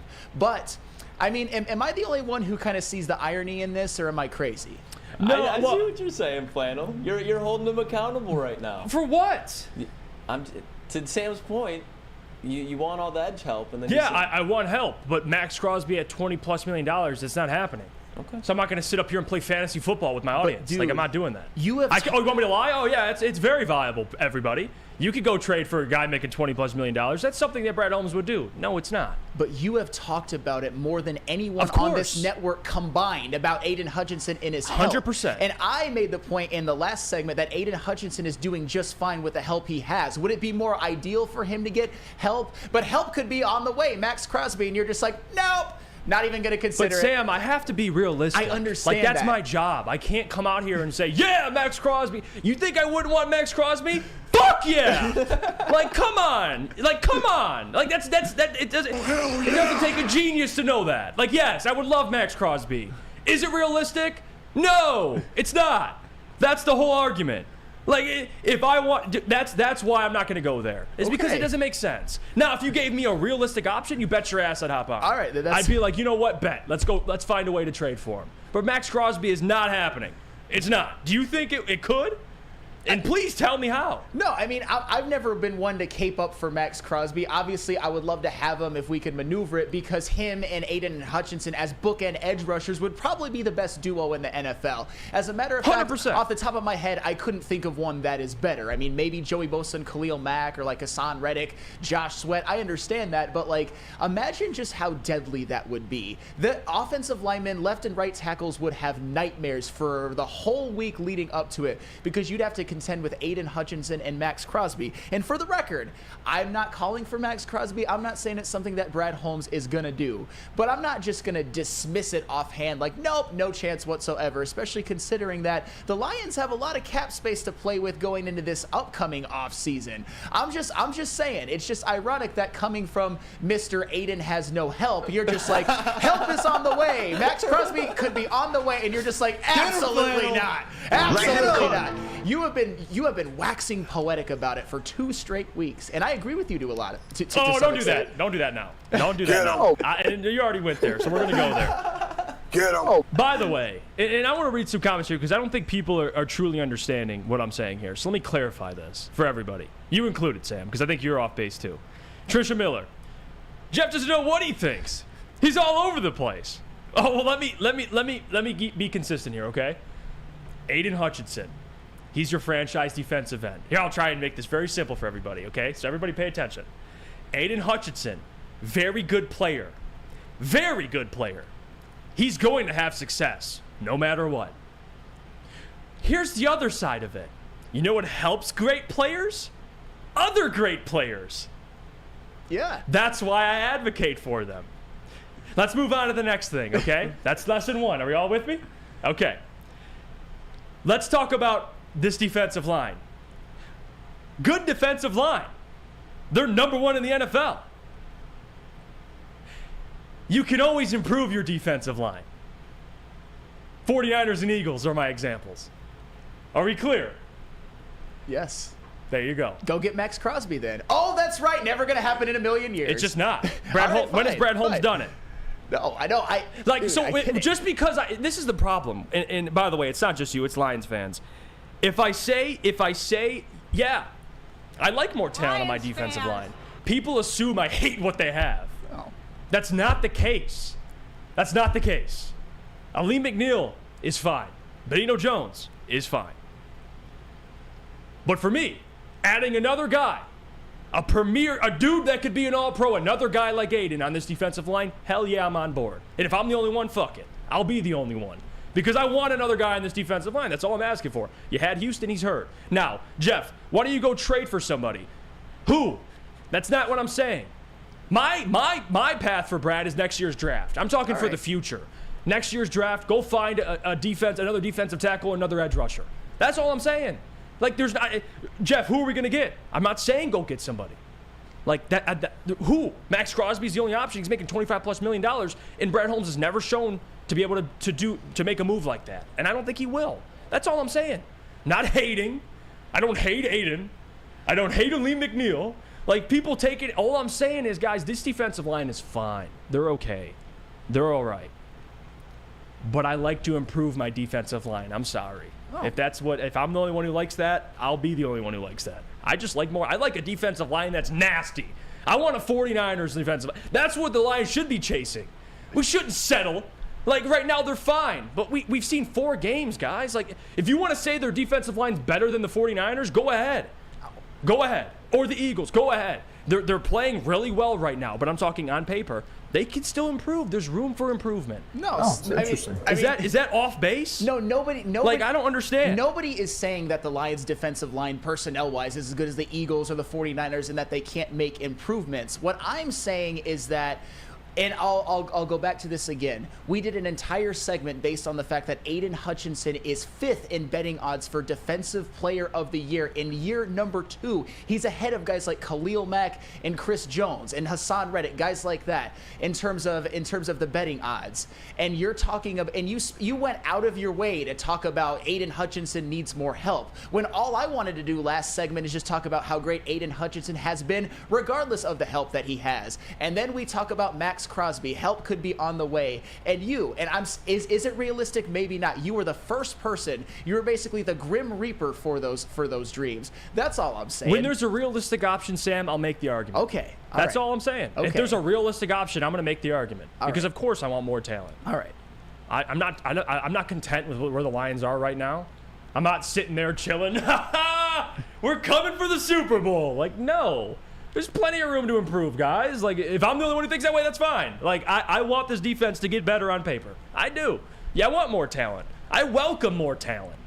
Like, that's all I'm saying. Just because I'm not on board with Max because I don't think it's realistic doesn't mean it's like, Max, who's up there in sacks for all. He's leading the league. He's like, what, top 6, top 5? Got 4. No, thanks. I'm good.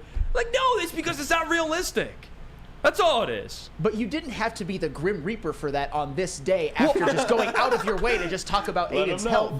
That's all. My job, Sam, is to be realistic. I have to tell the people. Okay. I have to be real with them. I'm not going to sit here and yell into a mic and lie and say, yeah, Max Crosby's coming to Detroit. Book it. Because then I look like a dipshit, and I don't want to do that. So I'd rather just be realistic and say, guys, prepare. It's not going to happen. All right. And if that's ridiculous, then I'm sorry. If you were expecting me to make the argument for Max Crosby, I'm not going to do that. All right. But it doesn't seem like you are either. So you keep talking, make an argument. Yeah, I don't want to. I don't need to make an argument. I just didn't need to be the Grim Reaper for it on this day. That's all I'm saying.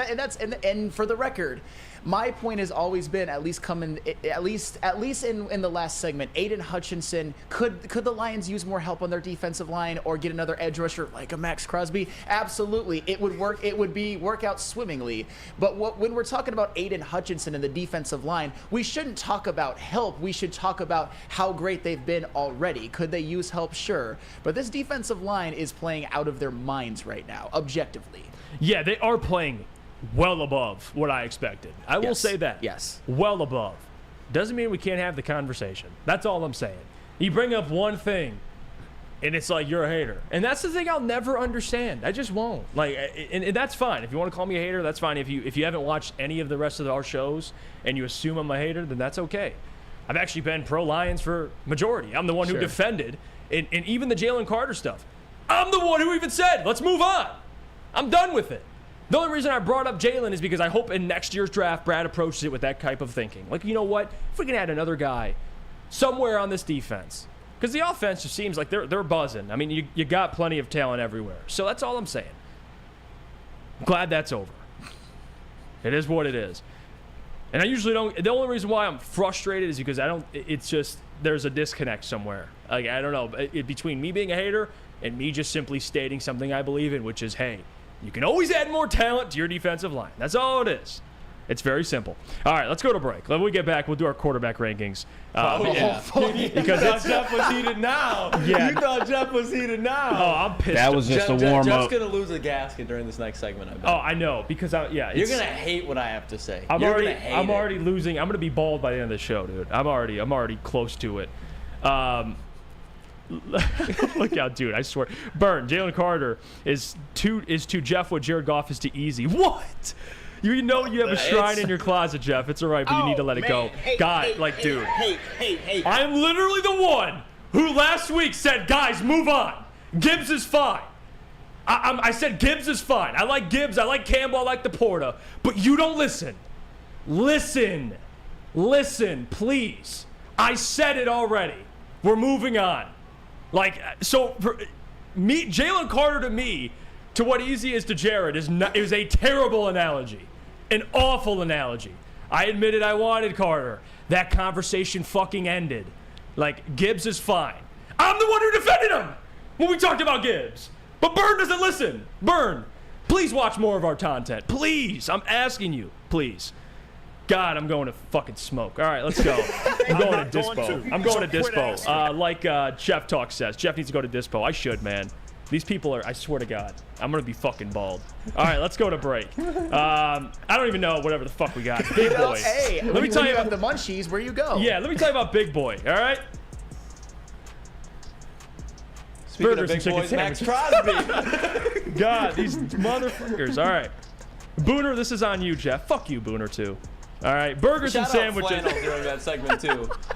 Just keep interrupting Jeff so we can't get to the live. I know, dude. All right, burgers and chicken sandwiches are taking over at Big Boy. It's burger time. Try the best cheeseburgers or their new pretzel bacon cheeseburger. If you're craving chicken, you can do it. They got chicken sandwiches. They have dessert as well. Their funnel cake fries are delicious. Again, check it all out at Big Boy.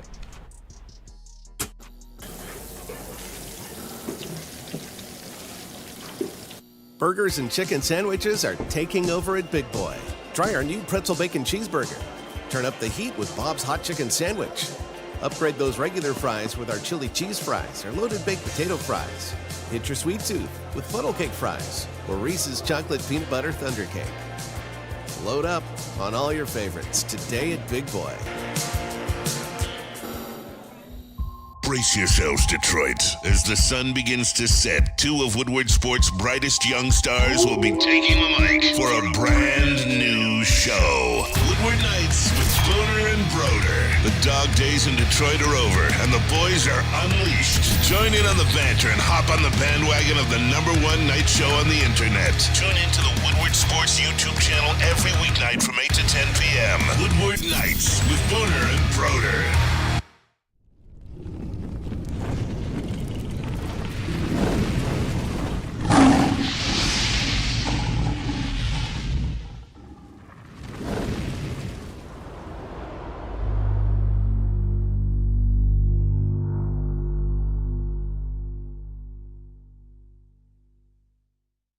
Let's talk about Outdoor Equipment Company, official equipment provider of Woodward Sports. Michigan-grown, family-owned. Bad Boy mowers, tractors, STYL handhelds, and even weed whippers. Liberty trailers, Generac generators, Snow X plows, and salters.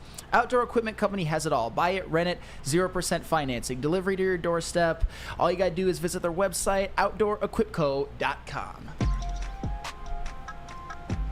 I'm gonna have no hair by the end of this. How you doing, Jeff? I'm fired up. I needed that today, dude. Honestly, I appreciate even all the people that don't understand what the hell I'm talking about. I appreciate you because you frustrate me, but it gets me fired up. I need it. It's like that one Hard Knocks clip. The guy's like, hit me, and he hit him. And he like starts bleeding, and he walks out there. I forgot what Hard Knocks that was. If people could reference that, I need to be hit in the face before every show. I think. Just smack me across the face, Lucas. I'm gonna have you do that. I need to be pissed off more often. Clip. All right, me and JB got it. I need to be smacked every morning because, dude, I need to be pissed off. I do. What? You do you. You do you. I want the smoke, dude. I'm done. You With these people. Yeah, okay, you don't thank want the smoke, and you're about to find out right now. All right, let's do this. Let's do this quarterback ranking segment. Yeah, and by the way, for this quarterback ranking, we are throwing the past out of the window. There's no past here. It's just weeks in 2023, weeks 1 through 4. That's what this list is based off of. Okay, this is, again, let's clarify this before we see Lucas's list. There's going to be so many people going in the chat that are like, this is just through the first 4 weeks of the season, the top 10 quarterbacks. Yep. So this is this season. This season. 2022 does not matter at all. Has no relevancy. MVPs don't matter. Last season does not matter. Last season does not matter. Okay. Names do not matter. Names do not matter. Okay. I remember what Lucas just said. Let's see his list.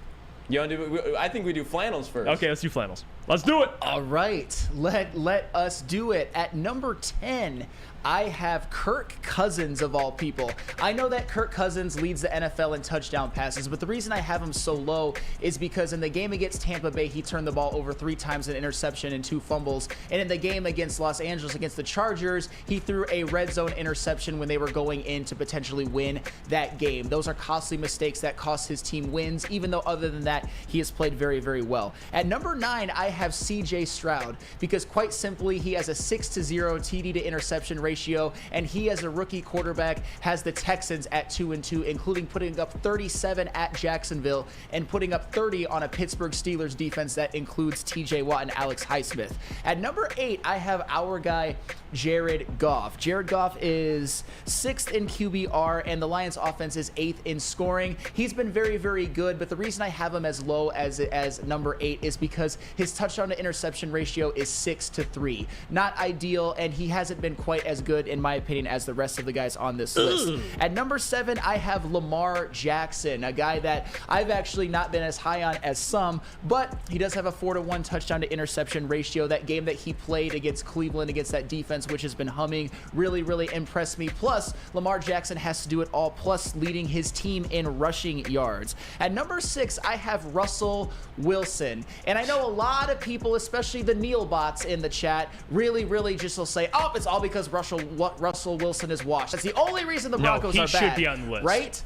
Russell Wilson last year cost his team wins, but this year, Russell Wilson is actually tied for 2nd in touchdown passes. He's 3rd in quarterback rating, and his Broncos defense is giving up a ghastly 37.5 points per game. Man, Russell Wilson, you suck at motivating your defense, right? Wrong. It has nothing to do with him, and that is why the Broncos are 1-3 and not Russell Wilson. That's why I have him at 6. At number 5, and this one, it hurts my soul. It burns me in ways that I cannot comprehend. I got Patrick Mahomes.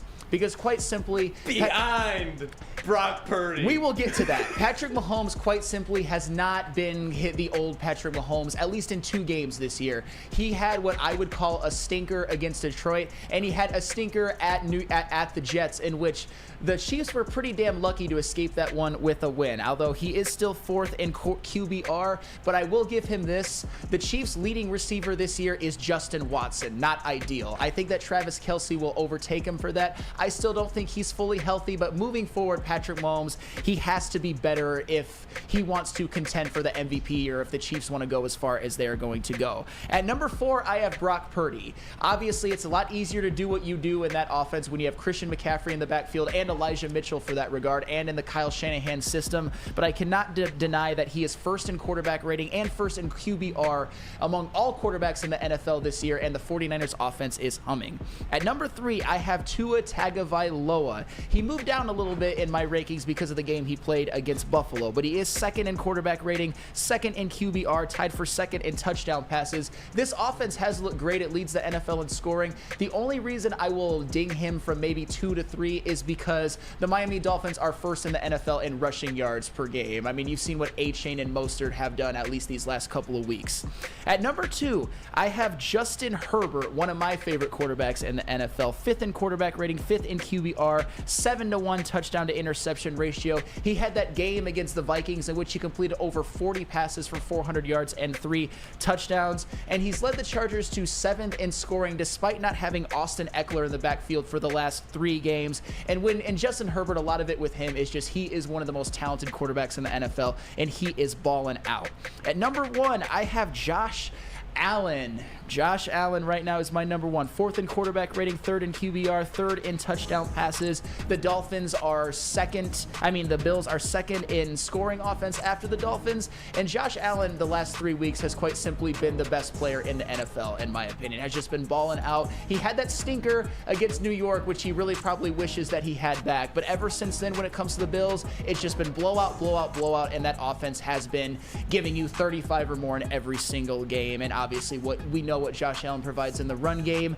So yeah, that is my perfect list that nobody can have any critique with, I'm sure. But I'm sure we will get to more from you guys in just a minute. Yeah, let's go to break. When we get back, we'll get to my list and then of course Lucas's list. The master key. No, I was going to say I should go last because I think mine's like, you should just get yours out the way, like for your sake. For my sake? Because for my sake? Yeah. Okay. No, like if I were you, Lucas, I would just let it fly. Well, let's do it. We should stack them up side by side. Know what I mean? Ooh, that's a good idea. I can try to best do that during break. You know what? That's a good idea. All right, we found some common ground. Probably the only thing we will during that next segment. I want the people to see what Lucas did, man.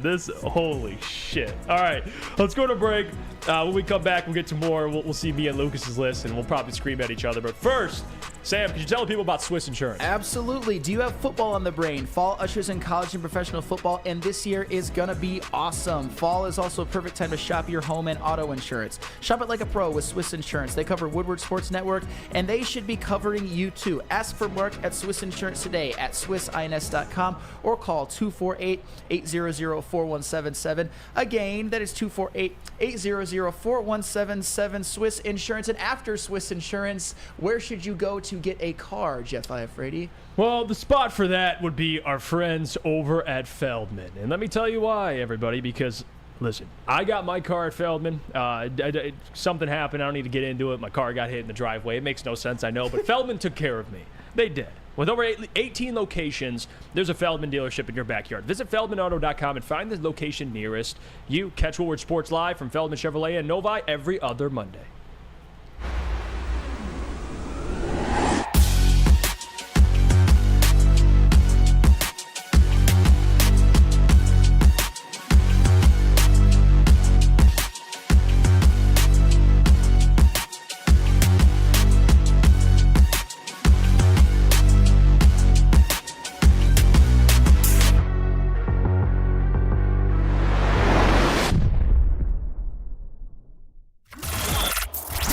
Sports own Tom Mazaway and Sam Stick Day will be hosting our Lions postgame show after every Lions game all season long. Tune into the Woodward Sports YouTube channel for his hot off the press takes, game analysis, and Kool-Aid sipping celebrations.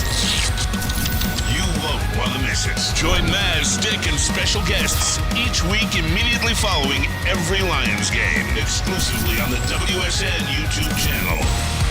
Is a college student struggling to study for her big exam. Then she discovered Syntron, a healthy way for her to stay awake and focus. Jennifer frequently has chaotic days like this until she gets online, orders some Syntron, and finds her groove. April visited her local grocery store, purchased a case of Syntron, and entered to win the Syntron 100K Vegas giveaway. Pick up your case of Syntron today at any Meijer location or visit drinksyntron.com/Vegas and enter for the 100K Vegas giveaway.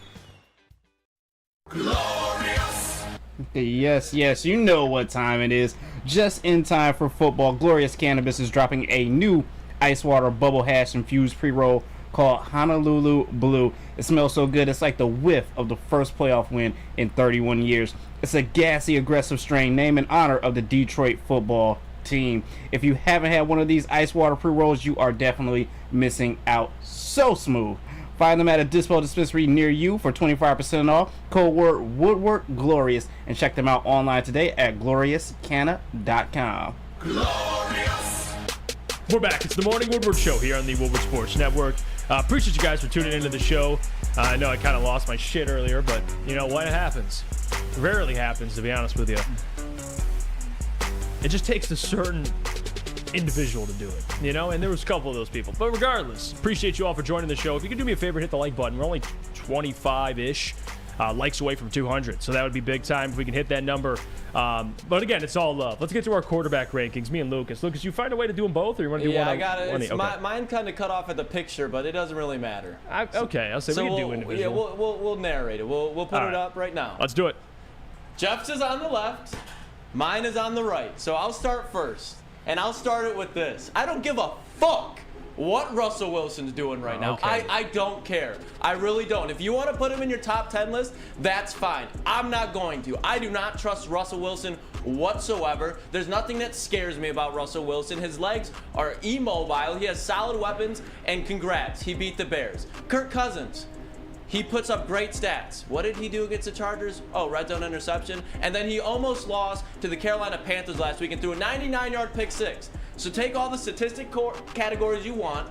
I don't give a fuck about it when it comes to that. So I really don't. Matthew Stafford, you want to look at his? Yeah, he's got a 2 or 3 to 5 interception ratio. He's got 2 touchdowns, 5 interceptions. The fact that Matthew Stafford is playing the way he is with the tools around him, that's my number 10 quarterback. And I am not a Stafford guy. But my God, that's awful. Matthew Stafford, the fact that he's playing the way that he is, he's my 10th best quarterback in the league. CJ Stroud, I don't really think I have to do much explaining there. CJ Stroud's the top 10 quarterback in the NFL so far. Another one that people are just throwing away, Jalen Hurts. Jalen Hurts. People just act like he just fucking sucks now. If you're going to go by stats, go ahead, look at Jalen Hurts' stats. The Philadelphia Eagles run the ball more than anybody in the league. They have the lead for the majority of the game, and he's still a dual-threat quarterback. Did you not see what he did last week against the Commanders, who's a solid defense? Made a comeback win, fed A.J. Brown, and that offense looked back to normal. I have all the faith in the world that Jalen Hurts is a top 10 quarterback. He can do it with his arm, and he does it with his legs. You've already seen it this year. Jared Goff. I love Jared Goff. There's no reason to explain it here because I have him behind Patrick Mahomes, who's playing down this season. I get that that's a little low, but watching Patrick Mahomes against the Jets on prime time, that looked not Patrick Mahomes-like, and I think we can all agree Patrick Mahomes would look a step slow. Somebody that is not is Lamar Jackson. Lamar Jackson, last week, I understand 2 weeks ago he lost to the Colts, but he was 22 of 31. That game was not his fault. He balled out last week against the Browns defense without Rashad Bateman, without J.K. Dobbins, without Odell Beckham. He balled out, so he looks like a top 5 quarterback. Number 4 is Tua.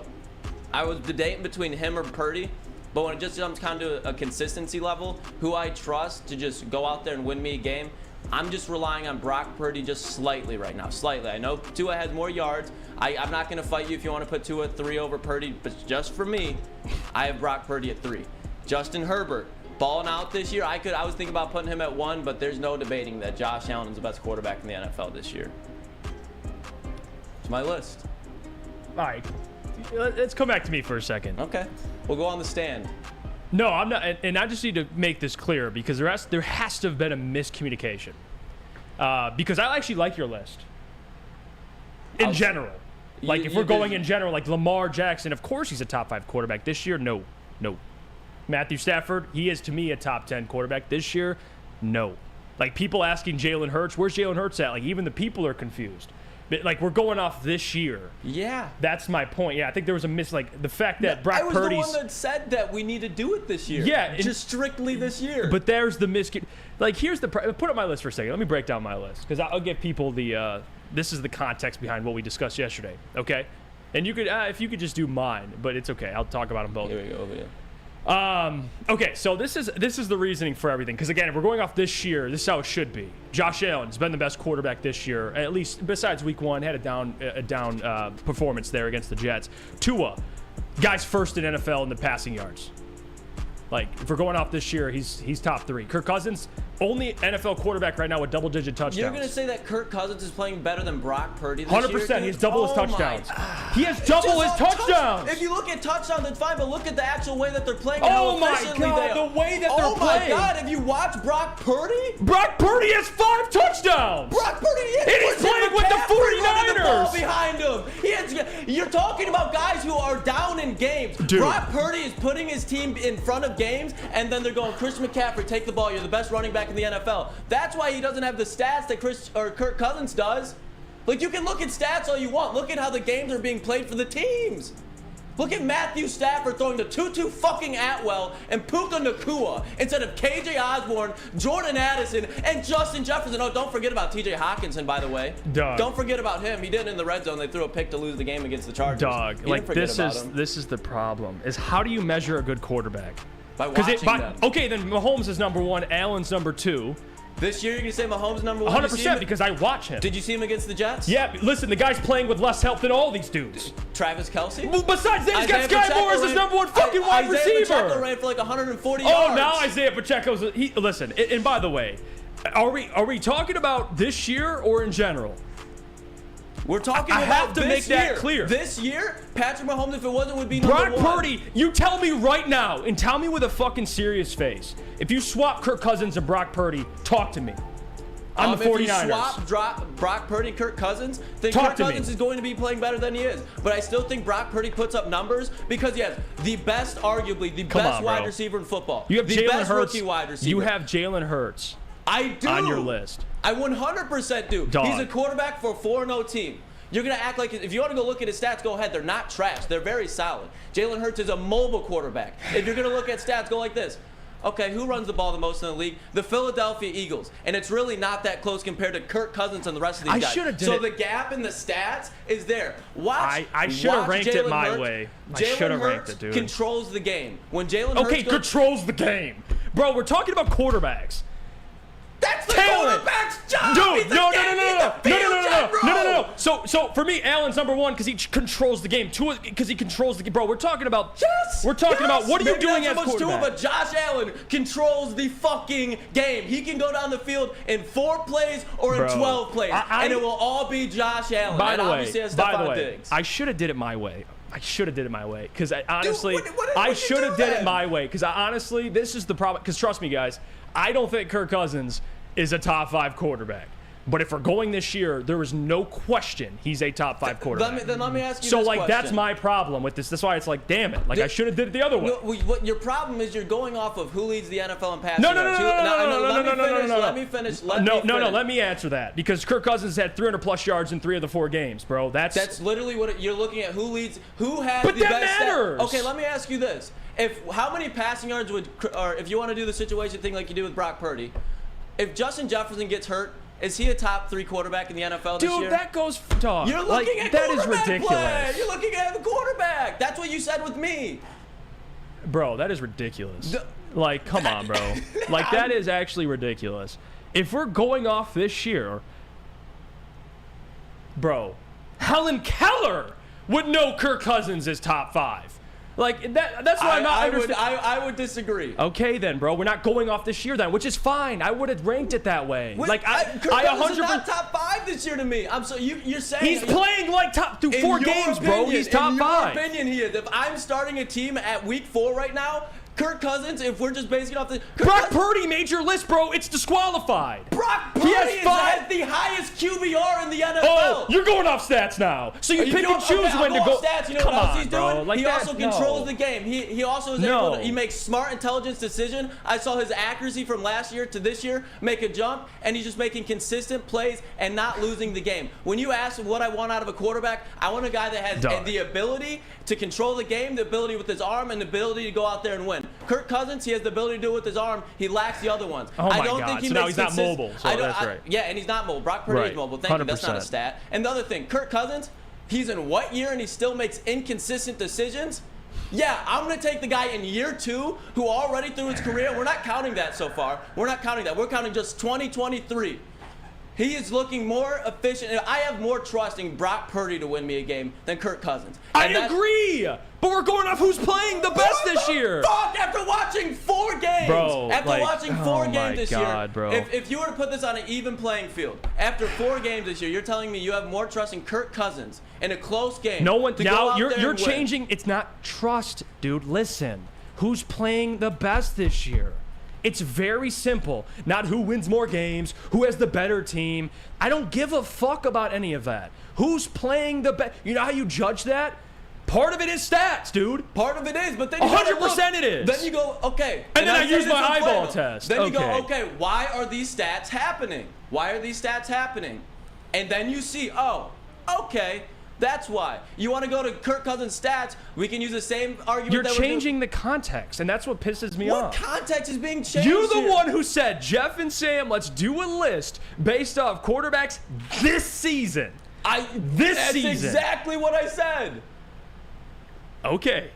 And Yeah, that's that exactly list, what I'm saying. Jalen Hurts on your list and Stafford are this season all right. They And no are. Russell They Wilson. are. Come on, big dog. I love Did you. you but not like, see Matthew Stafford last week against Indianapolis? oh, I saw him all right. Did that not look like a top 10 quarterback in the league this year? Bro. Yes or no? Yes Bro. or no? No, and this is the thing, okay, with the whole Matthew Stafford thing. And I love Stafford. I do. I really. And I've been. And you've been the one that's really been the biggest Stafford hater. That's what I'm saying. So the fact that I see it, I was just like, what the fuck? No, but that's not even. No. No. Like that. If we're going off this year, Jalen Hurts is not in the top 10. He's not. He just isn't. You can. We that talk can be for your list. We that talk can be about for your list. no. It's For my pretty list, he is. consensus. No, Jalen we Hurts don't has need not the played. consensus. That Jalen is Hurts your has not list. played up to last year. He has not looked like last year. He has not Jalen looked like Hurts. last year when he was But a he's top top 2. 10 to you. Because last year he was a top 2 fucking quarterback, and that's what everybody's like. Oh, he's not playing. He must be ass Bro. now. No, he's not. Jalen Hurts is still a very capable quarterback. Jalen Hurts has still been a top 10 quarterback in the NFL this year. If you can't believe that, and you want to take Russell Wilson so far this year over Jalen Hurts, go for it. Me, I'm not. See, that's right there is where you just admitted. You just read yourself out. You said if you're going to take Kirk Cousins over Jalen Hurts, I said no one's Russell saying Wilson, that. but Russell Wilson, no one's saying that, man. You I'm gotta saying after listen. 4 weeks. After 4 weeks, you're going to. I'm assuming He's yes. playing better in every category. You can, but yes, I you would. can. If that's what I'm not. You can. Oh my I'm God, not. bro. There's no way that I'm taking Okay, Russell then Wilson I'm over cool. Jalen Hurts. Listen, I'm cool with your list. Just next time, please let me know. That's all I'm asking. Let you know what? Because I would have ranked it accordingly. Kirk Cousins is not top 3. I just am not. I didn't base it stat heavy. I'm not basing it stat heavy. Even if you split it down the middle, it still Your favors that argument list. for all of these. If you go look, Kirk Cousins is 3rd in the league in passing yards. Russell Wilson is 3rd in the league in passing yards. I look at stats too, but I just didn't for this list. I did not lean heavy on stats whatsoever. I go, what are the situations like? Who has been balling out, in my opinion, through 4 weeks? Balling out. Okay, yeah. Stafford balling out. 1 touchdown, 1 pick. He's balling out. Who? Last week. Stafford balling. Stafford is Come on, big dog. Atwell. Come on, bro. Tutu Atwell. Puka Nacua is no, all he has. right. Kyron Williams, a below average offensive line. There are 43 rookies Yeah, on he that has 3 fucking touchdowns team. in 4 games. There's Yeah, no, he's elite. There's 100%. 43 new faces on that team. No, you're cool, bro. I know. 3 touchdowns in 4 solid with my games. He's list. nutty. Now, we'll just move on here because the Jalen Hurts thing, too, man, like that shocked me. But regardless, let's get back. I want Sam to comment on this because, Sam, you've been quiet. Okay. All right, and me and you kind of had a similar mold of thinking, like with our list, so that's why it's like, okay, I'm not coming at you. The one I'm confused with Lucas because his is like way off base with both of ours. And I thought it was mostly for the top 10 is kind of not all consensus, but there's guys that like just have to be there with how they're playing. And I want you to talk about it when we come back. But first, I got to tell you about our friends over at Planet Fitness. Because Planet Fitness is the home of the judgment-free zone where anybody, and I mean anybody, can feel comfortable and work on their fitness goals. All you got to do is visit www.planetfitness.com for more information. Your home is your most important asset. Flexibility in the sales process is key. When you work with Mark White & Associates, you can cancel at any time, for any reason, without penalty. Speaking of flexibility, check this out. Who you work with matters. Hire the best broker in the game.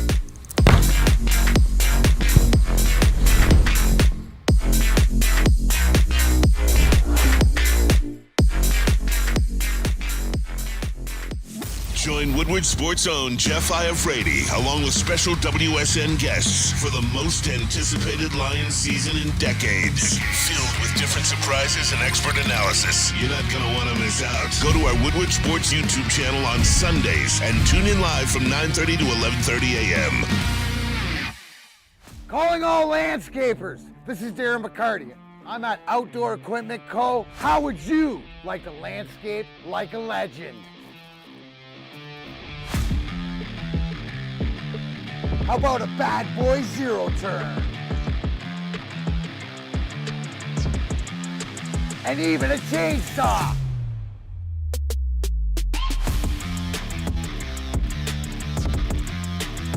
And even a weed whipper. So register today at OutdoorEquipCo.com, and even you could have DMAC on your landscaping crew. Let me tell you about our friends over at the Academy of Warren, because they've got tons of features for your child. They got K through 8 that features Futuristic Media Center, free breakfast and lunch, academic games, and much more. All you got to do is enroll your child today, academywarren.net. All right. Yeah, this is bad. Listen, I had a lot of fun on this show. This was an interesting show. I'm jumping out into Woodward after this show. Like Lucas with the shit that's coming out of his mouth, and then we got people in the chat. With me. That's what you care about. I'd say it's a little bit more split down the middle. Yeah, I've been monitoring the chat very closely. That's my problem. But Sam Flannel, continue. I want your opinion on this whole thing. All right. How do you judge who's playing the best this year? Lucas, if you don't mind, can you throw up the list one more time? Yeah, which ones? Or do you want the side by side? Yeah, if you don't mind, because. I mean, last segment, I had a great time listening to you guys. I mean, I was just having fun. I was just chilling. There are a couple of things that I have issue with, and I'll start with Lucas, because I think that Kirk Cousins, I wouldn't put him at 3. I had him at 10, but I think you have to put him in the top 10 this year because he's leading the NFL in touchdown passes. I understand that he had a lot more to do with the loss against Tampa Bay than people want to say with his pick and 2 fumbles, and he also had that pick in the red zone in which he could have went in and won the game against the Los Angeles Chargers. But still, I'm not going to fault him for his defense giving up 34 to Philadelphia and him throwing 4 touchdown passes. I'm not going to fault Kirk Cousins for, other than that red zone pick, having a great game against the Chargers and his defense giving up 28. So that's why I had to put him on the list at 10, even though if you just look at his touchdown passes, you'd probably say top 3. So I don't agree with either of you on that one. I think where I had him was spot on. And also, the one thing, this is what bothers me right now with the whole Russell Wilson thing. I think that you have to have him on that list because I don't want this whole thing, this whole season to be perpetuated as Russell Wilson's trash. He's cooked. He's terrible. His defense is giving up 37.5 a game. Dude, was it Russell Wilson's fault that Miami dropped a 70 bomb on them? Oh, yeah, because Russell Wilson's trash and he couldn't motivate the defense, right? Wrong. Russell Wilson is having a hell of a year, just like based off of numbers and production. And I know a lot of people are just going to poo-poo this as nothing. When the Broncos were on the verge of their season death spiraling, he did lead them to 2 touchdown drives to put them within 7 against Chicago. And then, of course, Justin Fields did what Justin Fields does and have the worst turnovers of all time. But still, Russell Wilson, I would have him on my list. Jeff, I actually think Brock Purdy is way too low on yours because I know there's a lot of context around it. I had him at 4. Brock Purdy is leading the NFL in QBR and quarterback rating, both of them. His job is a lot easier than some, but still, you can't just deny Well, that's my thing, and I'm accused of looking at only stats, but I looked at Brock Purdy's stats, and I didn't judge the QBR and put him up top 5. I look at my eyeballs. Like, Brock Purdy's good, but I look at half the league could do what he's doing. I believe that. Maybe not. He's undefeated, which is impressive. But you swap him and Kirk Cousins. You swap him and any of these guys. Put Matt Stafford right now on the 49ers. Like, I like Brock Purdy, but if we're talking about guys, this is a quarterback ranking. Not quarterback mixed with team, mixed with wins, mixed with... No. Pound for pound, the quarterback. Yeah. Put Brock Purdy on any team. That's my point. The quarterback talent. And I think Brock Purdy is great. I think he's doing a good job. But, like, dude, he's not top 5. Like that's a little ridiculous. Well, that's why these quarterback lists are so subjective, even when it comes to this year, because there's all kind of criteria. And I just think the quarterback who has the best quarterback rating and the best QBR in the NFL has to be top 5, even though it pained me to do it. I didn't want to put him over Mahomes.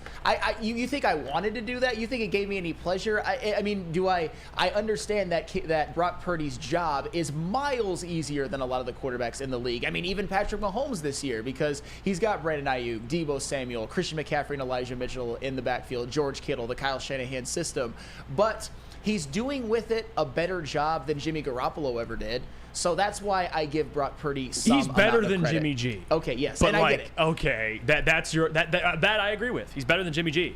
Yeah, but the Matt Broders in the chat, I'm sure will come up here and be like, but Jimmy G's a winner, you know? But that's just my personal vendetta against Jimmy Garoppolo. I mean, the bottom line is I respect both of your guys' lists. I think that they were, I would say, Lucas, and this is a compliment, this isn't an insult, I think yours is very on brand, because I would say out of the three of us, you are probably the least stat heavy in your arguments, and that's fine. That's fine. I definitely would consider myself the most. I thought having Matthews, I can't have a quarterback, in my personal opinion, that has a negative touchdown to interception ratio on my list. This is my thing with putting Stafford in there, and I'm not going to Okay. get heated about it. Sure. Stafford's in a position where he has to throw the ball damn near every time in the game. When you have a rookie receiver being your best receiver, he's going to make rookie mistakes. When you have Tutu Atwell running routes for you, he's going to make rookie mistakes. When you have Kyron Williams as the guy that's protecting you, he's going to make mistakes. Mistakes are being made all over this roster offensively, and Matthew Stafford is still putting his team in a position to win games with less around him than Kirk Cousins, than less around him with Russell Wilson. Even on the defensive side, I understand Akilla Witherspoon, and I can't remember the other corner's name. They're playing well. They have Aaron Donald. But to be honest, the fact that the Rams have 2 wins right now, it's all because of Matthew Stafford. It's because of Stafford and McVay as well, but Stafford's the one that's having to go out there and win those games. His defense is not helping him out that much. No, and I understand it. And I will say this, and this is where I'm going to be fair to you. If you watch the Rams, if you watch them play, Matthew Stafford isn't playing like a quarterback that has 3 touchdowns and 5 interceptions. But that's why That's my point. No, I understand that. He's not playing like that, but you look at the stats and you're like, okay, but then just look at the guy and how he's playing on the field. But that's why I use stats so much, because I don't have 100% trust in my eyes to tell me. I need to actually see it. That's where I kind of had my conversion a few years ago to where I see a lot of what is taken account into a win. And I want to address something that Mike Bell said, because he obviously didn't listen. So, Sam, Russell Wilson, I'm going to bring up Russell Wilson again, because this is one that I probably feel very, very passionate about. And now I lost it. Sam, Russell Wilson put up 300 yards and 1 touchdown in cleanup duty against the Dolphins, and that's the game you bring up. No, I didn't bring it up because of that. I just bring it up to say that if you think that game against the Dolphins was a Russell Wilson loss, then you're smoking some of the worst dope that I've ever that could ever exist, because the defense gave up 70. Let's talk about the game in which he put up 33, 3 touchdown passes, and his defense gave up 35. Let's talk about that. Let's talk about the impressive comeback, albeit against the Bears, that he led to get the Broncos their first win. I know it was against the Bears, and I know I was going to say anybody can do that against the Bears, but the Broncos were on the verge of complete and utter planets colliding disaster, and Russell Wilson stepped up. It's just that the Broncos have the worst defense in the league. The worst, not the second worst, the worst. It's kind of picking and choosing when to use certain arguments. That's my problem. For me, the reasoning with Kirk Cousins is, yes or no, is Kirk Cousins' defense bad? Yes. Yes or no, if they win games, it's going to be because of that offense. Well, you know what's ironic about that, though? The Vikings won that game against the Panthers because of their defense, but I get what you're saying. But typically, throughout a 17-game season, Sure. It's going to have to be Kirk Cousins, Justin Jefferson, and company. Sure. Okay. So if I'm rewarding a guy for having a bad defense and playing really well, it's wrong. But there's certain guys What's Stafford you reward. doing, though? That's my thing. But your arguments, okay, the only difference is, and yes, Kirk Cousins is playing with Justin Jefferson. 100%. And T.J. Hawkinson. And Okay, Jordan Addison. but guess what? Guess what? He's producing. So he's putting up numbers with those guys. So he doesn't get rewarded for if Kirk Cousins had 2 touchdown passes and 7 picks, we'd all be shitting on him. But the fact that he's the only quarterback with double-digit touchdown passes, he's second in yards, second or third in yards. I think Stafford's second. Like, I don't know. Like, again, I'm not even a guy that goes off stats, but you have to. You have to. But you have to. Bro, you have to consider stats. But if you don't, I'll just do my ranking and do Mahomes, Allen, and I'll throw Burrow in there too. Oh, okay. Because, like, you know what I mean? I'll just I'll throw the whole gang back in there. Like, so that's like my problem. Look at the sports profit. Lucas, you can't make your case by constantly changing the goal. What goalposts have I changed? Because what are we ranking? What am I ranking? We're ranking the top 4 quarterback or the top quarterback through 4 weeks. The thing that you're not just clicking with that's different with me is I'm looking at stats, but I'm just going, okay, I'll look at them real quick. That's what I'm doing. I'm not going stats, lead, and then, okay, those mean a lot. No, they don't. You're literally just hear me out for a second. You just made a case on Kirk Cousins, and you said his defense is bad, but look at his stats. And my point is where look at how he's playing. Let me finish. This is where we can finish between Kirk Cousins and Matthew Stafford, because I probably put Kirk Cousins at 11. I was debating to put Kirk Cousins or Matthew Stafford at 10. The reason I put Matthew Stafford is Stafford's like second in the league in passing yards. The fact that he is doing that speaks so much more volume in that stat alone. Because when you look at the stats and then go, why are these stats happening? He's with a bad team. Okay, both are with bad teams. Which situation is honestly worse? They're probably pretty similar. Now, who's winning games? Matthew Stafford has won 2 games. I'm not going to say, oh, just because he won. Now I'm going to look at why are they winning games. It's not that defense. It's because of Matthew Stafford. That's not changing the goalposts. It's me looking at stats, true, but now I want to look at, okay, what are these quarterbacks actually doing? Winning to me as a quarterback, if you're the reason they're winning, that means something to me. It's not like he's banking. It's not like they're banking on another player to go out there and get them one. They're relying solely on Matthew Stafford. In Minnesota, you can point on a couple guys where they're relying on him. That's why Matthew Stafford is more valuable to the Rams. He's playing at an efficient level, in my opinion, outside of the interception I'm saying as far as getting them in position to win. He does that. He does that. The Rams should not have 2 wins right now, and they do, and that is because of Matthew Stafford. All right, let's go to break. And then when we get back, we'll get to mailbag. So get your questions ready because we'll try to get to them. We kind of missed a break, so we'll try and double up here. But first, I got to tell you about our friends over at Randy Wise because it is Wednesday. And how would you like to see famous athletes like Jim Harbaugh, Darren McCarty, or Braylon Edwards play golf with Average Joes? Thanks to Randy Wise Automotive and Woodward Sports, you'll be able to do just that. It's a Randy Wise Celebrity Golf Tour. Make the wise choice and pay attention to Woodward Sports for more information soon. Absolutely. And afterwards...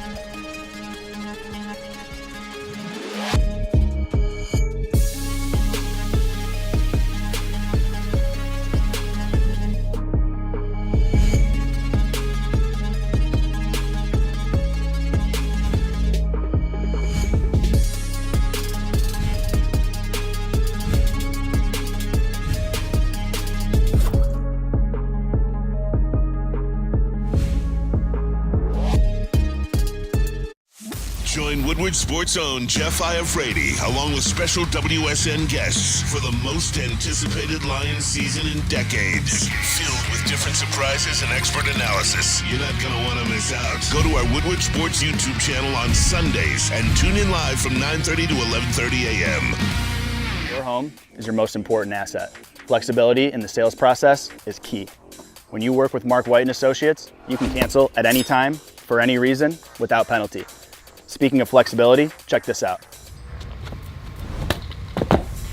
Who you work with matters. Hire the best broker in the game.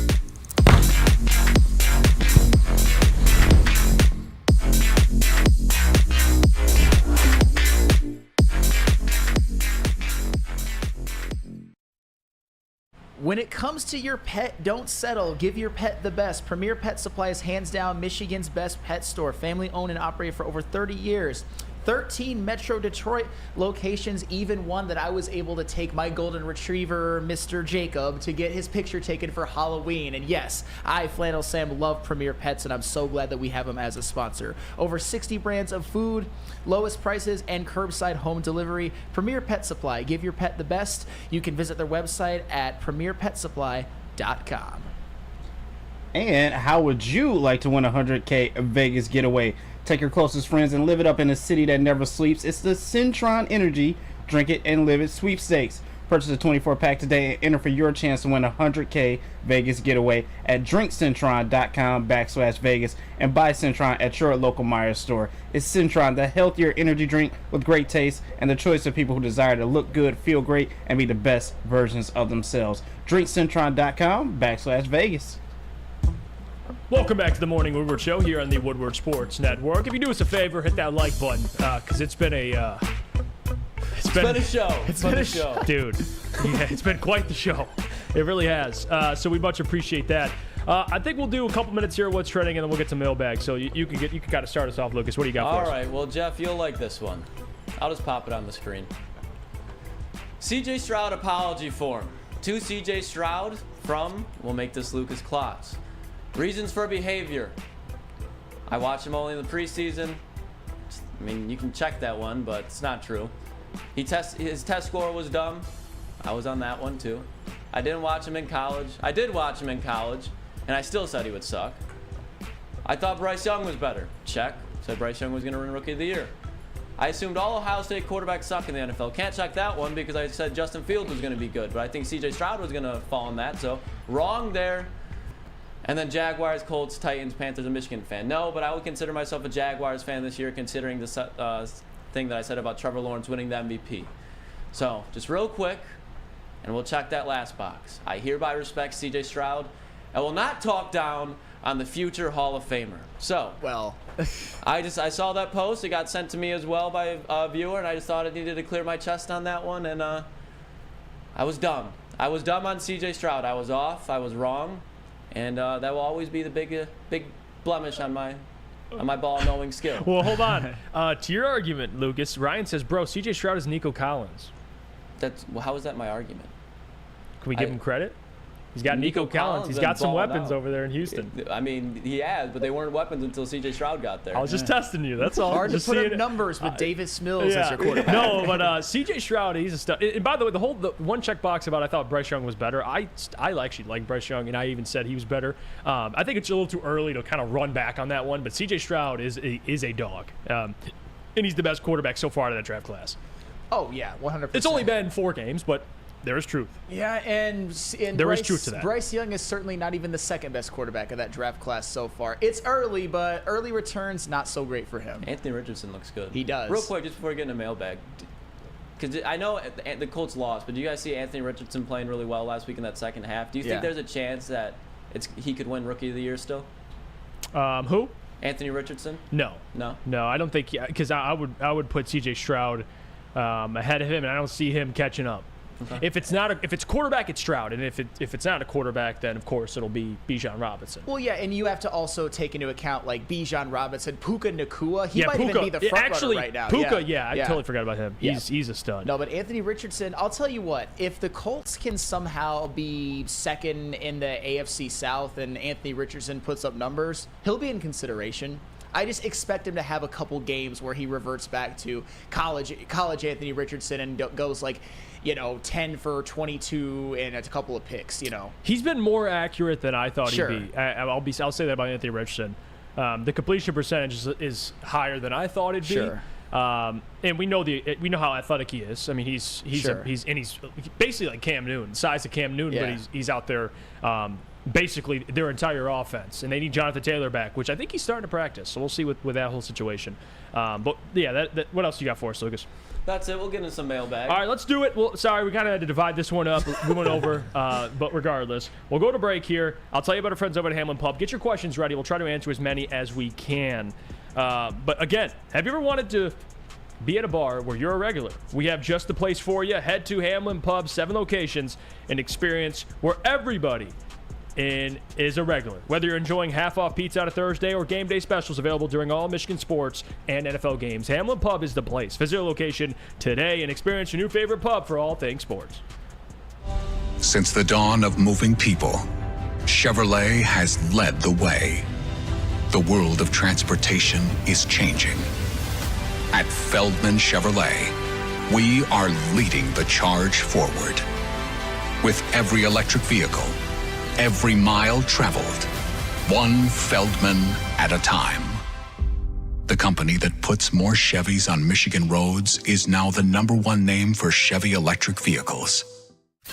Come hang with the Woodward Sports Crew all throughout football season on Saturdays and Sundays to join our college football and Detroit Lions live watch parties. Inside the 5, caught, end zone, touchdown Detroit Lions! With money on the line, featuring different special guests and surprises. Start times will vary depending on the game. Only on our Woodward Sports YouTube channel. Hey, this is Mr. Kearney, Chief Academic Officer at Academy of Warren. I want to welcome you to the brand new field house. The state-of-the-art facility has a regulation basketball court, volleyball court, soccer field. It can be used for 7-on-7 football. Our K-8 academic features AM, PM latchkey, small classroom sizes, Learning Street, futuristic media center, free breakfast and lunch, Houghton Mifflin curriculum, academic games, K-8 athletics and more. Enroll today at academywarren.net.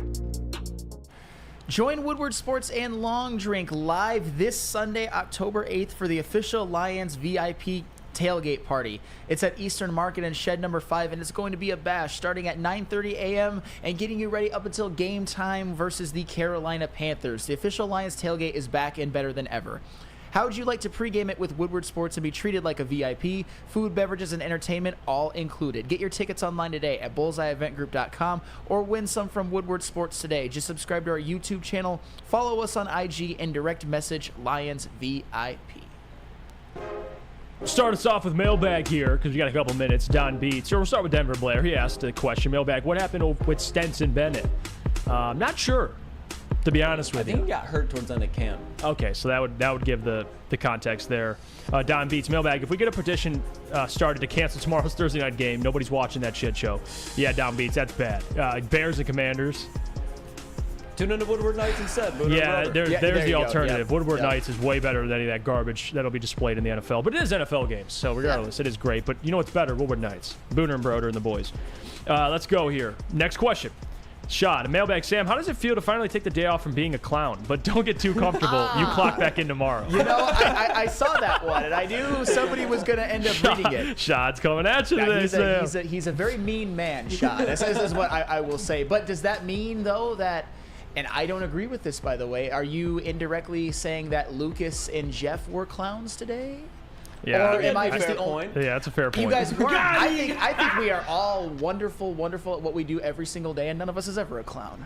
Well, Shad. I appreciate you, of course. Flannel. Of course. Let's see here.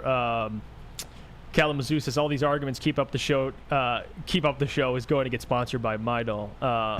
Well, yeah, that's fair too. Noah and Mailbag. Anyone think we'll see a JMO touchdown Sunday? Also, anyone from Woodward going to be at the game? I had an opportunity to go to the game, but I'm not going anymore. So I'll be watching. I'll probably be here and or downtown. So I'll probably mix. I'm going to try and make it for the post-game stream. I'll be here for the pregame show, of course, with Ryan Ermanni. So stick around for that, 9:30 to 11:30.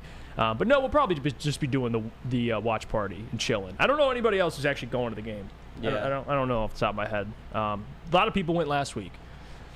Let's see here. Let's get to more questions. Aaron Stoner, mailbag fellas. You at all concerned about MCDC comments about JMO almost alluding to them being damn close to over him entirely? I don't think they're. I think they still have confidence in JMO to be the guy they drafted to be.